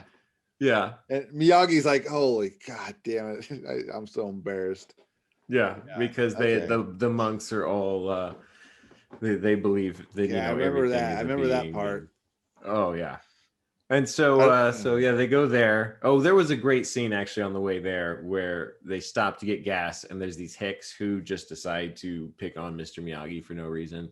And Mr. Miyagi does some like Jackie Chan shit where he grabs one of the hicks and uses him to beat the shit out of his buddies. It was pretty cool. It was unlike other stuff you usually see. So here's the Zen Garden behind my head. For those watching the video, they can see it. For anyone listening, it's a giant Zen Garden, and she's giving a heroic pose in the middle of it. And that was like the culmination of her training scene, where she had to jump from one rock, which signified Japan, to a smaller rock, which signified Okinawa, and she had to do a kick as she did so. And I got to be honest, it didn't look hard. Like, you watch her get up there and she's like, I can't do this. And she's like, all like, flustered and whatnot. And you're just like, really? That looks fairly simple. I feel like most kids would just go, oh, okay. And just jump and then when she does land it, it's not terribly impressive, but she's excited and gives you the pose. Okay. That was kind of the culmination of her training.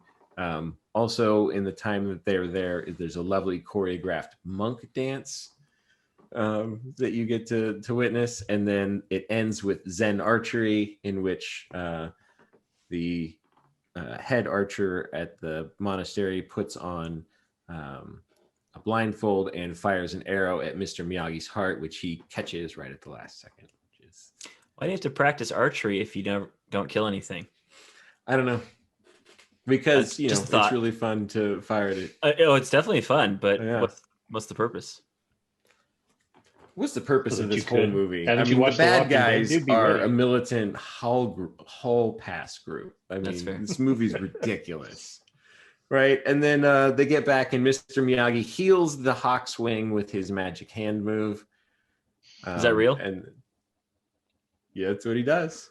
Does some Baby Yoda shit? He does his, his warm the hands thing. Sure. Slaps it on the wing. Yeah. And then poof. Hawk's all better. It flies away. It's super happy. It's living its best hawk life. And then she gets asked to go to the dance with the guy. So she's all freaked out because she doesn't know how to dance. So Mr. Miyagi uses karate to teach her how to waltz. He makes up a kata that is actually a waltz, and inadvertently teaches her to waltz. And then she's happy and grateful. And then they go to the dance. And for some reason, in the middle of the dance, the Alpha Elite guys decide to bungee jump in from the rafters of the dance for no explained reason. And then, that causes everyone to get angry and leave the dance. And so they leave the dance, and the guy drops off, whatever his name is, I forget what, Dugan. He drops Julie back off at home. And then, of course, the douchebags from the school, the Alpha Elites, show up. They break the shit out of his car, and then they take off, and they challenge him to come to the docks. So he gets in his car, and he drives to the docks, and then she's going, oh, my God, what are we going to do? So she gets the monks who happen to be visiting from the monastery and Mr. Miyagi, and they all climb into the monks' VW microbus and drive to the docks to rescue the boy. So then they he arrives there, and of course it's the entire team and Michael Ironsides, and they blow up his car. They literally douse it in gasoline and blow up his car. Now this person is just a student? He's just a student who likes Julie. Okay. Sounds like a valid enough reason to blow up his car. Gotcha. And then they beat the shit out of him. And so Michael Ironsides is is essentially like just an administrator at the school. He I guess he leads their hall team, and he's got all this clout. Yeah, he's got all everyone listens to what he says. Like, he goes into the principal and says, "This is what the punishment should be," and the principal just rubber stamps it and sends them on their way. So he's essentially running things. He's technically just the guy who runs the cafeteria, but he's just got like really, really ambitious during his career. Yeah, and they just let him, and they're like, okay. They're like, you yeah, do that's it. fine. So- It keeps him quiet. Let him do whatever he wants. So they finally show up, the posse, to rescue Dugan, and Mr. Miyagi, for some reason, okays the fight this time between Hilary Swank's character and rapey douchebag guy. And of course, she goes through and gets some and loses some, and then she uses the signature move that she learned on The Rock to take him out, right? Just like you expect in a Karate Kid movie. And then Michael Ironsides is then like, okay, she defeated this one, now she's got to fight my next guy. And like everyone's like, wait, what? That doesn't make any fucking sense. Like her beef was with that asshole. And so then Michael Ironside starts to lose control of his group. So in order to dominate, he starts like beating the shit out of some of his guys. And Mr. Miyagi, of course, steps in and fights Michael Ironside's character, defeats him. And instead of giving like the nose bonk this time, he blows his face. He blows into his face. That was the kill move, the finishing move in this. I thought he ripped the jugular out. Maybe that's a different movie. That's definitely Mortal a different Kombat movie. style. Yeah, No, like seriously. in Roadhouse. And that was the next Karate Kid. There's pretty much no resolution. By the way, Hilary Swank had no chemistry with 35-year-old guy. Like that relationship made no sense. Well, it was probably because he was 35. Yeah. Playing a high Yeah, school maybe. kid. And she was probably 18 when she was acting in this movie or something. Yeah, this was not a very good movie. The scenes that were just her and Mr. Miyagi were sweet. They weren't good, but the two of them worked well together. But the movie was overall fairly shitty. There you go. Fairly shitty. Let's spin that that's- shit. Yeah, Get you away from this. you got to turn your We have to- background off. You got to remember. I that know. part. Hold on. All right, so you're not going to do the Jaden Smith one then? No, Okay. It's not. I mean, I thought It's about not part it, of the but continuity. I It's just not wondered. part of the continuity. It's not Mr. Miyagi's thing. I mean, I might watch it at some point. I tried to a couple times and just was like, I'm not really interested. For sure. Maybe someday I will, and I'll come back. No more karate. No more karate. I feel like between having watched Cobra Kai like not too long ago and then these, I'm All definitely karate out. Cobra Kai universed out. I still kind of feel bad about recommending you watch The Raid because I'm sure it made these movies look like dog shit when it comes the to the Raid's fighting. so much better. Hit it. Here we You can go. see it.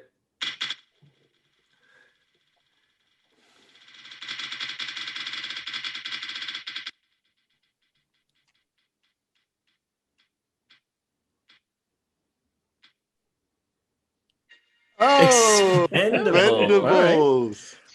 I've seen the first two.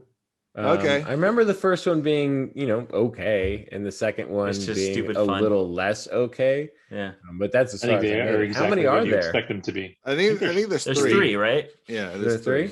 Right. Yeah, so I you- keep getting little ones. Dang. I'm gonna leave Yeah. the big ones for Alex. I sure don't. You guys have all finished shit while I'm still chipping away at this garbage. Well, This who is my knows second how many one. Pete has Yeah, I'm seen? moving on to my third. Oh, that's true, Yeah. Pete. Yeah, that's right. Pete has a long one. All That's right. good. We'll do a now- whole You better episode come where back Pete with updates all us. of them done. Yeah. So, you know what? I didn't get a chance to watch one. He was working on his project. Yeah. Yeah. All right, Kevin, down to you to watch the second half of Pirates. Yeah, I'm going to try and go Caribbean. quickly because we still have WandaVision to talk about. Well, that's what I was And, gonna say. Do you want And to? this movie sucked. Do you want to save Wanda for next week, and then we'll just Since do they'll- like a recap of like the rest of Last the three. show? Yeah, we Yeah. can do that. Is Yeah. Wanda turning into our new Snyder Cut Snyder Cut. trailer? Well, we'll have to do it next week because it's done after that, and then after Yeah. that we have to move on to Winter Soldier and Falcon. So When's that come out? a I week think after we get a week week Wanda's after done. break. Yeah. Yeah. Oh, okay. Because I know Or I guess 2 weeks Loki's technically. Loki's coming out too in May, June. June. June. Yeah. I think they're pretty much stacked right on top of each other. Each one ends, then there's a week break, and then another one starts. I Kind of like don't the think so Mandalorian ended. because there's only 6 episodes, I think, of Falcon and the Winter Soldier because they're an hour long. There's a Star Wars show. I forget which The one. Bad Batch. Yeah, the Bad Batch. Yeah, That is that- bridging between Winter Soldier and Loki. Yeah. All right. But yeah, They're but still they've gonna got have a something. show. Yeah, they've Yeah. got a show coming, like a big brand show coming out. Is the Bad Batch animated every though? couple of weeks. Yeah. It's a continuation of like Clone Wars lore. Not there yet. He just So- left. He just I like, know. I don't want to hear about this. He's like, I'm out of here. I get it. This. I don't blame him. I'll start anyways. Yeah, Because I can't wait to be not talking about this movie anymore. Um, That's like Sparrow. yeah. So oh god. Give us a detailed one because this is the only one I haven't seen. Oh. I'm not going to give you a detailed one because the details are that it sucks. So That's- it opens that's up true. and there's a kid out there on the water trying to catch something. Like he can't figure out what he's doing. And it turns out he's waiting for the Flying Dutchman to come popping out of the water, which we haven't seen since Pirates 3. And, when that movie ended with Will Turner taking over the Dutchman, it seemed like a happy ending for him as much as it could. Like it didn't feel like he was going to end up as nasty as Davy Jones's Jones. crew, right? Like everybody was covered in barnacles and all that. And when he took over, that all fell off of everybody, right? Like it was like the curse was broken, but somebody still had to do the job of the Flying Dutchman, right? Yeah. Well, it turns out no, it's not true. The curse is back and everybody's fucked. So he is this little boy shows up on the boat on the deck, and it turns out it's his son. And he's been looking for his dad because why not? And he is particularly good at researching things that don't exist, or that people believe don't exist. So he shows up at the Flying Dutchman, and then Will Turner drops his best Star-Lord talking to the Thor voice, where he's trying to sound super tough, but he's just not. So that was really neat, really, really great acting there. And basically says, fuck off, kid. My life sucks, and you can't stay with me. And so he pushes the kid off and takes the Flying Dutchman back underwater and ditches him. And at this point in the movie is when I realized that this everything was still just sound stages and smoke machines. It's like every scene they have, they're just like, oh, you know what? We'll just hide behind some smoke. So more of that magic, and that the special effects were more special in the first movie than they were in the 5th movie. 20 years later or 17 years later or whatever it was. And then it kicks off back to Jack Sparrow pulling some opening movie heist. And I will give this movie credit. It's the first one that opens without murdering somebody on a fucking on the gallows. But instead, in this one, Jack Sparrow and his little crew decide to steal an entire building, which is really great. So That wasn't the plan, but that's what happened. sure, as as it goes. So Turns out they I steal have it. seen this one. Yeah. So they have something like 3 horses, pulling an entire building through town, making turns, Pulling- with precision. Pulling a bank safe that's Yeah, I was gonna say, bigger it's a safe. than big than enough like for a him to sleep in. carriage. Yeah. So the This weight same of that scene was pulled done- a building. Yeah, this same scene was done in Fast and the Furious with cars. Sure. Well, that's how you know it was good. If it was in the Fast and the Furious, it was obviously. But they've Brilliant. stolen it and they've recreated it in this. I haven't with watched a horses. single one of those movies. It is on the Oh, wheel. Dear God, I hope I hope that you on get the it then. wheel. It's on the wheel. Yeah. And then this is the one, after all that, after that scene, they get back and Jack is all pissy and all that. That I just realized this is the point where, for me, that Jack was just too much. Like, he was just too much Jack Sparrow, because he had given up. The writers had clearly given up. Like, everybody just involved was just like, cool, we'll take our paycheck, but don't expect us to, to do any real work on this movie. And he was just too fucking much. And then meanwhile, at some point they reintroduce Will Turner's son, who is now I don't know, 18, 20, somewhere in there. Yeah. And then this other girl who has no idea who her dad is. And they are both looking for Poseidon. Is it Poseidon's trident? Yeah. Yeah, I think so. Yeah, whatever sea Sure. god they use in this movie, it's his trident. And so they don't really like, her reason for it is just because she didn't know who her dad was, and it was a big mystery, and she wanted to solve it to be mentally closer to her dad or some shit. And Will Turner's kid's looking for it because he wants to break the curse. If you have the trident, you can break all the curses. And so they meet up, and they have their little like kind of meet cute where, oh, maybe, will they, won't they? And of course, if you've watched other Pirates movies, they will. But their romance is never really all that well developed. Like, he just crushes on her, and then she decides, okay, he's cool. And then at some point at the end, they're like willing to completely sacrifice their lives for each other. That's pretty cool. But and she gets caught, and she has this book, and so she gets caught, and she gets everything taken away from her. But while she's in her cell, out of her pocket, she pulls out the book. So like, she gets thrown in a cell, but they're like, you can keep that thing with a giant like ruby on the front of it, right? It's got this big red stone that's super important, but they didn't take that away when they locked her up. And I don't remember how they escape, but they ultimately end up with Jack and end up out on the water. And so the idea is that they're out looking for Poseidon's trident. And my notes are so bad at this point that I don't remember even why initially. Oh no! So the plot is that at some point Jack crossed this crew of badass pirate hunting Spaniards with ultra thick Spanish accents, unlike the previous Spaniards who were like douchey, like LA Latino Spaniards. Like, they just like had stupid, like cliched accents, where this new super angry Spaniard had like the thickest Spanish accent you've ever heard. But Jack crossed them or defeated them at some point and trapped him in what was called Devil's Triangle. That's right. Yeah. And he did it. I don't know if he did it using his compass or what the deal was, but it's somehow when he gave up his compass, because he gave up his compass at some scene in the movie, that awoke them and they could leave Devil's Triangle for reasons. So they're out there back to hunting pirates as ghosts, and they're like, the special effects on these guys are just weird. Like, they were just missing like body Aquaman parts shit. and stuff. Yeah, that's what it Their looked like. hair was like floating. Yeah, everything about them looked like they were underwater, but like half of them were missing body parts and stuff, or you could just see through them. And that was just who they were. And I didn't have a problem with their visuals. I think they looked cool. They looked okay, but they looked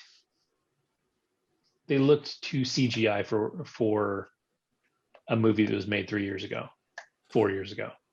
Well, yeah, I think the effects could have been a little better, Absolutely. they could have done something different. I would rather they have done something different than kind of do a B version of great special effects. But like I said, with the sets and everything, they just kind of were just putting stuff out there. So with regards to the movie, the special effects there were better than a lot of the other effects in the movie, but they were not great. And so at some point, these big mean nasty pirates or pirate hunters take down Barbossa's ship, because at this point in the series, Barbossa's back to being a pirate. He has a pirate fleet of like 10 ships, and now instead of being owned by the Spaniards, he's just a rich dick. Like, at one point his crew comes in and he's just like surrounded by gold and like just kind of being, king of the ocean there, but he's just kind of a dick. So obviously the pirate hunters get him, and right when they're about to kill him, he's like, "Oh, I can get you Jack Sparrow." And then in his super thick accent, he's Jack Sparrow. Like, just so stupid. Jack Sparrow. Yeah, Like spit when you say it. Yeah. And so he's like, cool, I'll keep you alive, even though I don't know you or trust you, to find Jack Sparrow. And so they chase down Jack Sparrow, who somehow, this is my big long note on this one. So all of a sudden these two ships are going, and the Pearl is racing the Spaniard ship, and then the British show up, and so they're chasing the Black Pearl also. It says, so the Pearl is racing the Spaniard ship, which is being chased by the British, but the pirates that escaped from the British ship can catch the Pearl in a dinghy. So at some point, the British ship gets sunk, and a bunch of people escape on that ship, and they're in a dinghy. So while this super fast evil ghost ship is hunting down the Black Pearl, these guys in dinghies somehow make it to the Black Pearl in the middle of this like race for life. And the Pearl, ultimately they make it to the beach, or the girl, Will Turner's son, and Jack end up in a dinghy to kind of get away from everybody, because that's who the bad guys are chasing. Which then, very interestingly, they go into the hull of their ship and pull out these dead sharks that are apparently just as ghostly as the people on the boat, and throw them into the water, and they go hunting them. But when Jack and these two get onto land, they realize that the ghosts that are hunting them can't go onto land. They have to stay in the water. So they come up to the edge of the tide, but they can't go any further. So Jack is safe on land, and then ultimately Barbossa shows up, and they decide to plot to find the dinghy together. And I think actually, in my notes, I said the Black Pearl, but I'm not sure that they have the Black Pearl at this point, because after they're on land, the Black Pearl is in a bottle? Is it? Yeah, and they break it out later, and then they run to the island. So I think they were on a different boat at that point. Mm-hmm. But then now, to escape the island with Barbossa, who decides that he's no longer trying to trap or catch Jack for this evil pirate, decides to help him go find the trident. So they race to this mysterious island the girl's tracking because of the book, and they get there, and it turns out that it's all these, like, this little island is all these shiny like diamonds or something, and it matches the night sky. So when they light up, they look like stars, and she sees that there's a pattern that matches the pattern that's on her book, but one of the stars doesn't light up, and they're all red. So she has this ruby from her book. She goes and puts it on there, and then it opens up this hole in through the water, and they see the trident. So Lucky. They're going to go, right? What a coincidence. Very convenient. And at some point while they're sailing to this island, it comes out that this girl is Barbossa's daughter. So that's her. Yeah. So her whole mystery, and then he's like, oh, you can't tell her because she'll be so disappointed to be my daughter, because she's put her dad that she doesn't know anything about on this pedestal, right? Like everything she's doing because she's trying to not recreate this memory of her dad, but do this thing that she always thought that he wanted to do. And so I don't think they don't tell her at any point earlier in the movie. So they get to the point where the ocean has opened, kind of like Moses spreading the Red Sea, right? Mm-hmm. And there's the trident, and they go in there, and then there's this big battle for the trident. Mm-hmm. And at some point somebody says something that makes them realize, that makes the two kids basically realize that to break the curse, they have to break the trident. And so they break the trident, but while they're doing that, to get rescued, the Black Pearl comes along the side of this this chasm that's being created on the water, and somehow perfectly sails along the edge of it, but doesn't fall in. Yep. But it's like right on the edge. And they get like a rope, right?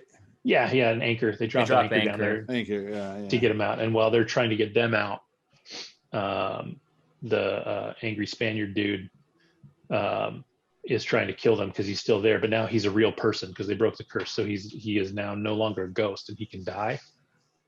So he's chasing them up the anchor, and they're all trying to escape. And at that point, Barbosa, reveals that he's actually her dad, and then sacrifices himself to save them. So he jumps and takes down the ghost dude, and they fall to their death in the depths of the ocean. And so they get up, and of course that's their beginning of the happy ending here. So now all the curses are broken, which means Will Turner can leave the Flying Dutchman, right? So he's not tied to the Dutchman anymore. So they have this scene at the end where the son comes, with his new girlfriend, comes walking over the hill, and Will Turner comes walking up the hill, and they're like, oh, whatever. And at this point, Keira Knightley shows up, even though she hasn't been in the entire movie, but she shows up for this last scene also. And I realized that it's been like 20 years at least since the third movie, but somehow Keira Knightley hasn't aged. Johnny Depp hasn't aged. At least Will Turner was like a ghost monster thingy, so he wasn't supposed to age. But I was like, how did all these people not age? Well, she her hair was really dark in this one, where she was a blonde before. So there you go. Like they made her hair different. But also, like pirate lords don't age the same way other people do. That's correct. Yeah, dumbass. Cool. Like you didn't even watch these or something. I know, Jesus. Yeah. Watch them again. Do it again. You obviously didn't get it. No. Start over. So then I watched the recommended post-credit scene. I wasn't kidding. Yeah, no, it was there. And it implied that Davy Jones is coming for Will Turner. But part of me was like, well, if they broke all the curses, why does Davy Jones need to come for anything? Like, exactly. Would he even exist? Like, nope, he would not. Yeah. So I was like, okay.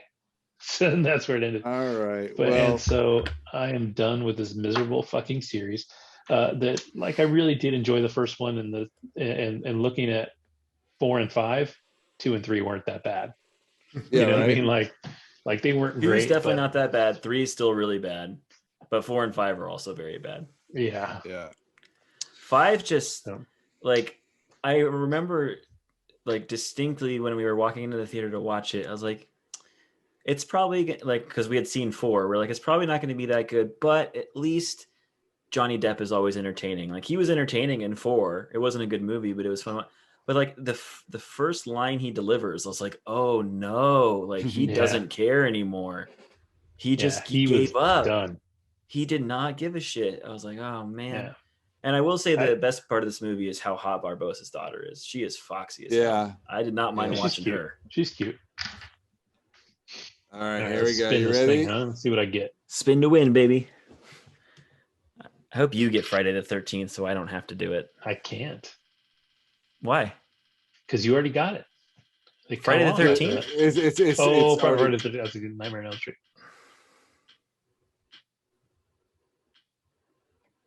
Oh. Yikes. Interesting. How many Final Destinations are there? I think there's 5. I say there's 4 or 5. I think I saw maybe two. Because there was 3? There was 3 originally, and then I think they made a couple later on, like a few later on. Yeah, see, I think I saw. I see 5. There's 5. Yeah, there's 5. Let's see. Yeah, there's Final Destination. Then there's 2, 3. The 4th one apparently it's called The Final Destination. Ooh. But not to be undone by Final Destination 5, which came out 2 years later. There you go. So yeah. Oh no, I'm sorry. There's 6. Oh. 6. There's one down here too. Wait, maybe is it in production? Oh, there you go. That's awesome. You're getting caught up before. Should we set up precedents now? Like if you had a previous wheel and something gets added on, are you then responsible for watching the new one? No, I think there's only 5. There's only 5 right now. So, but there you go. Final day. I'm really glad you're going to get caught up on all these before the new one comes out, so that way you know Yeah. what's happening in the story. Yeah. I remember seeing the first one of that one for sure. I thought, I think I saw the first one too, like It was all right. Yeah. It was I interesting. thought it was creative. Yeah, it was It's a got good the idea. standard horror cliche problems, but other And than then it that, starts it getting was entertaining. ridiculous. Yeah, what was the horror movie of the times, right? Because it was like I Know What You Did Last Summer and Scream. Scream. And those movies had that same kind of tone to it. Yeah. Yeah. So Yeah, we'll see. Scream's on here. Man. Yeah, Scream is that those ones. So, all there right. you go. Well, I think Well, we've at reached least the this end. week, yeah, Marvel and DC are both getting the. Well, I guess that's 2 weeks in a row that both Marvel and DC are getting thumbed at. Got pushed down a little. That's right. I think it'll be Well- fine to cover all the Wanda stuff together. I think so, Because too, like yeah. Yeah, I it's think that all makes sense. building right now. Like to say anything about the episodes, like the last 2 episodes, there was substantial stuff, but mostly it's building to what's about to happen, which Yeah, is the last that's fair. episode. So Yeah, And, stuff has still been answered, but there's a lot left to be answered. Yeah. And also, For sure. so next week we'll probably do just one half Wanda, the other half will be Nightmare on Elm Street 5. The Dream Child. it's not going to take half. I can give you my Oh. review right now. Freddy came back, didn't make sense, killed a bunch of people who I didn't give a shit about, and then he died in a stupid way. There's my review. I didn't even have to watch the movie. I No. guarantee that's what's going to happen. You know what 5 actually has that all of the other movies have been lacking. There are so Is it- many answers to that question. I don't even know where to start. Well, and it's true. The one thing that all of these 4 movies have yet to have that this one does have is a bad child actor. Oh god. Which was the one that was in 3D in the theaters?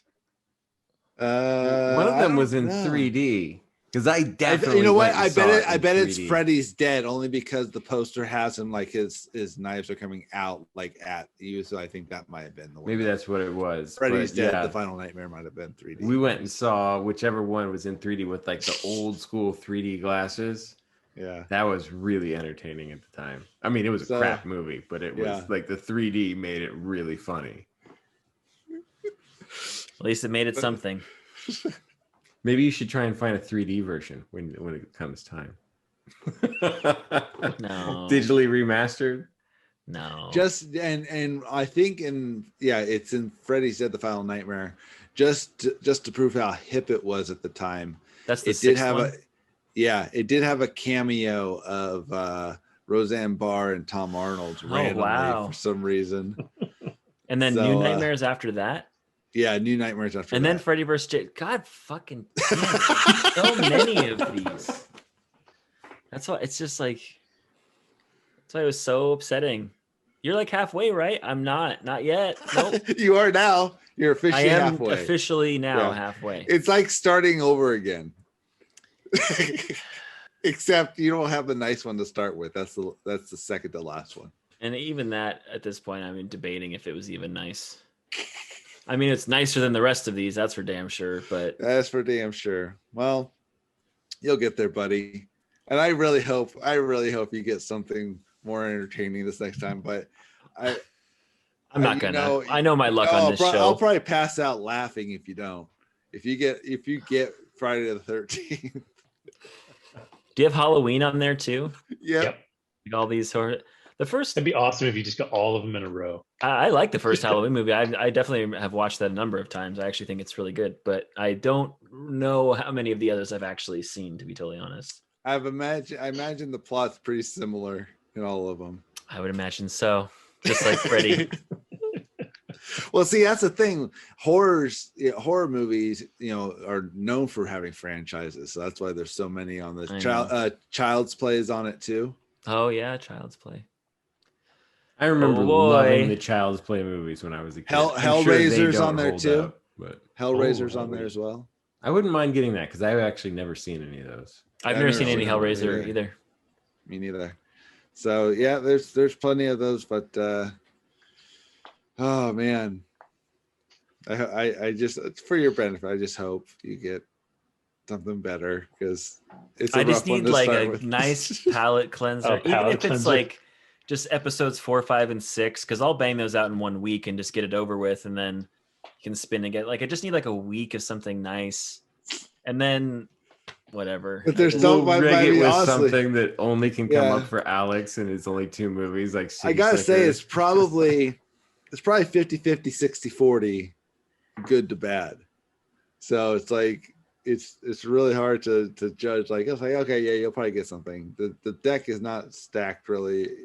The deck is always stacked against Alex. Yeah, but as It's we're a show- picking things, show like anything. I say we've sucked up a few of the bad ones. yeah, already, yeah, though. and I Yeah. sucked out. You know, so Hunger Games we got rid of, so that was a good one. But you got Well, that's rid a of good Karate one. Kid. Yeah. Pirates, I would kind of put. You know, it's like it's half and half. Kind of so in the it's- middle, yeah. Mm-hmm. You know, I would put it better. You know, definitely more enjoyable than the Nightmare series. That's a damn Yeah, fucking yeah. fact. Yeah. The garbage in the Pirates movie is at least I think the tolerable if Roger you have to Moore watch, you know. 007s are a bit rough. So I think that's a good one to have taken out of there. But there's also like Lethal Weapons in there. That's a good one. Die Hard Mhm. for the most part. It's pretty Die Hard. entertaining. Yeah. The last one's pretty garbage, but the rest of the Die Hards are all really. I never pretty watched good. the last one. I Live mean, Free It's or either. Die not Hard. good. It's Or really, whatever. I turned it not off. good. I turned it I heard off. bad things. Yeah, 10 minutes in, I'm like, no. Because I watched the one before that, the Yeah, other one when he was bald, and The I was like, "This Justin is Long stupid," one. but Yeah, Yeah. it wasn't horrible, it's but like it I wasn't can watch great. it. Which one is the one where his son shows up? No, that's That's the the fifth last one. That's That is the the last last one, I one, think. Yeah, okay. because he That's didn't show up in the one I terrible saw. one. Yeah. Another misstep for Mr. Sam Worthington.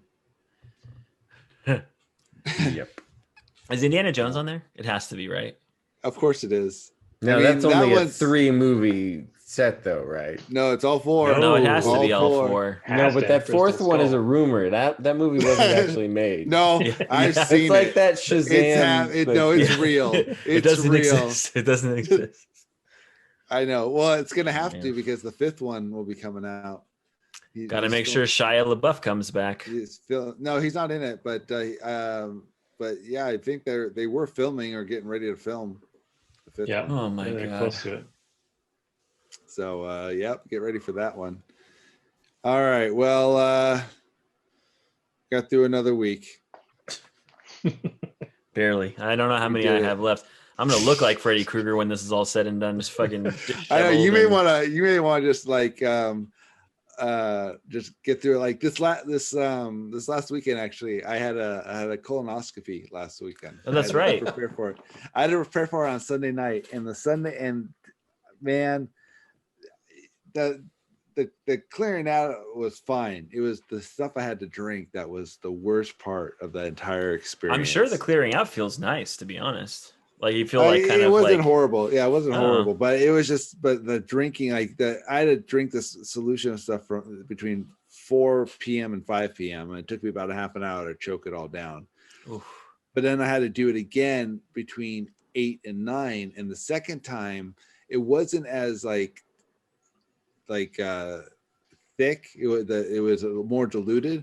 But what was weird was the taste of it started off salty and ended off super sweet.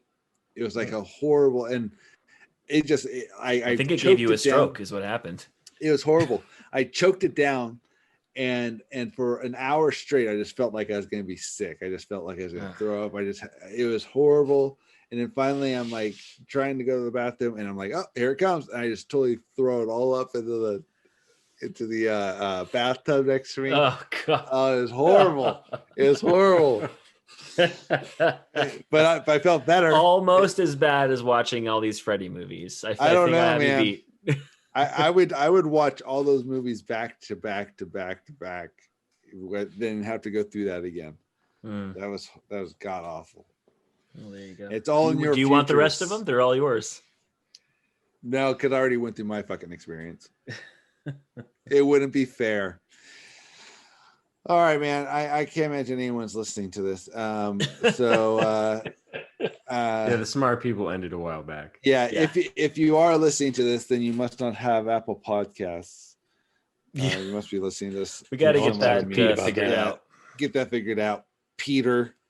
So we'll talk to you next week. We'll be talking definitely WandaVision. We're wrapping that one up.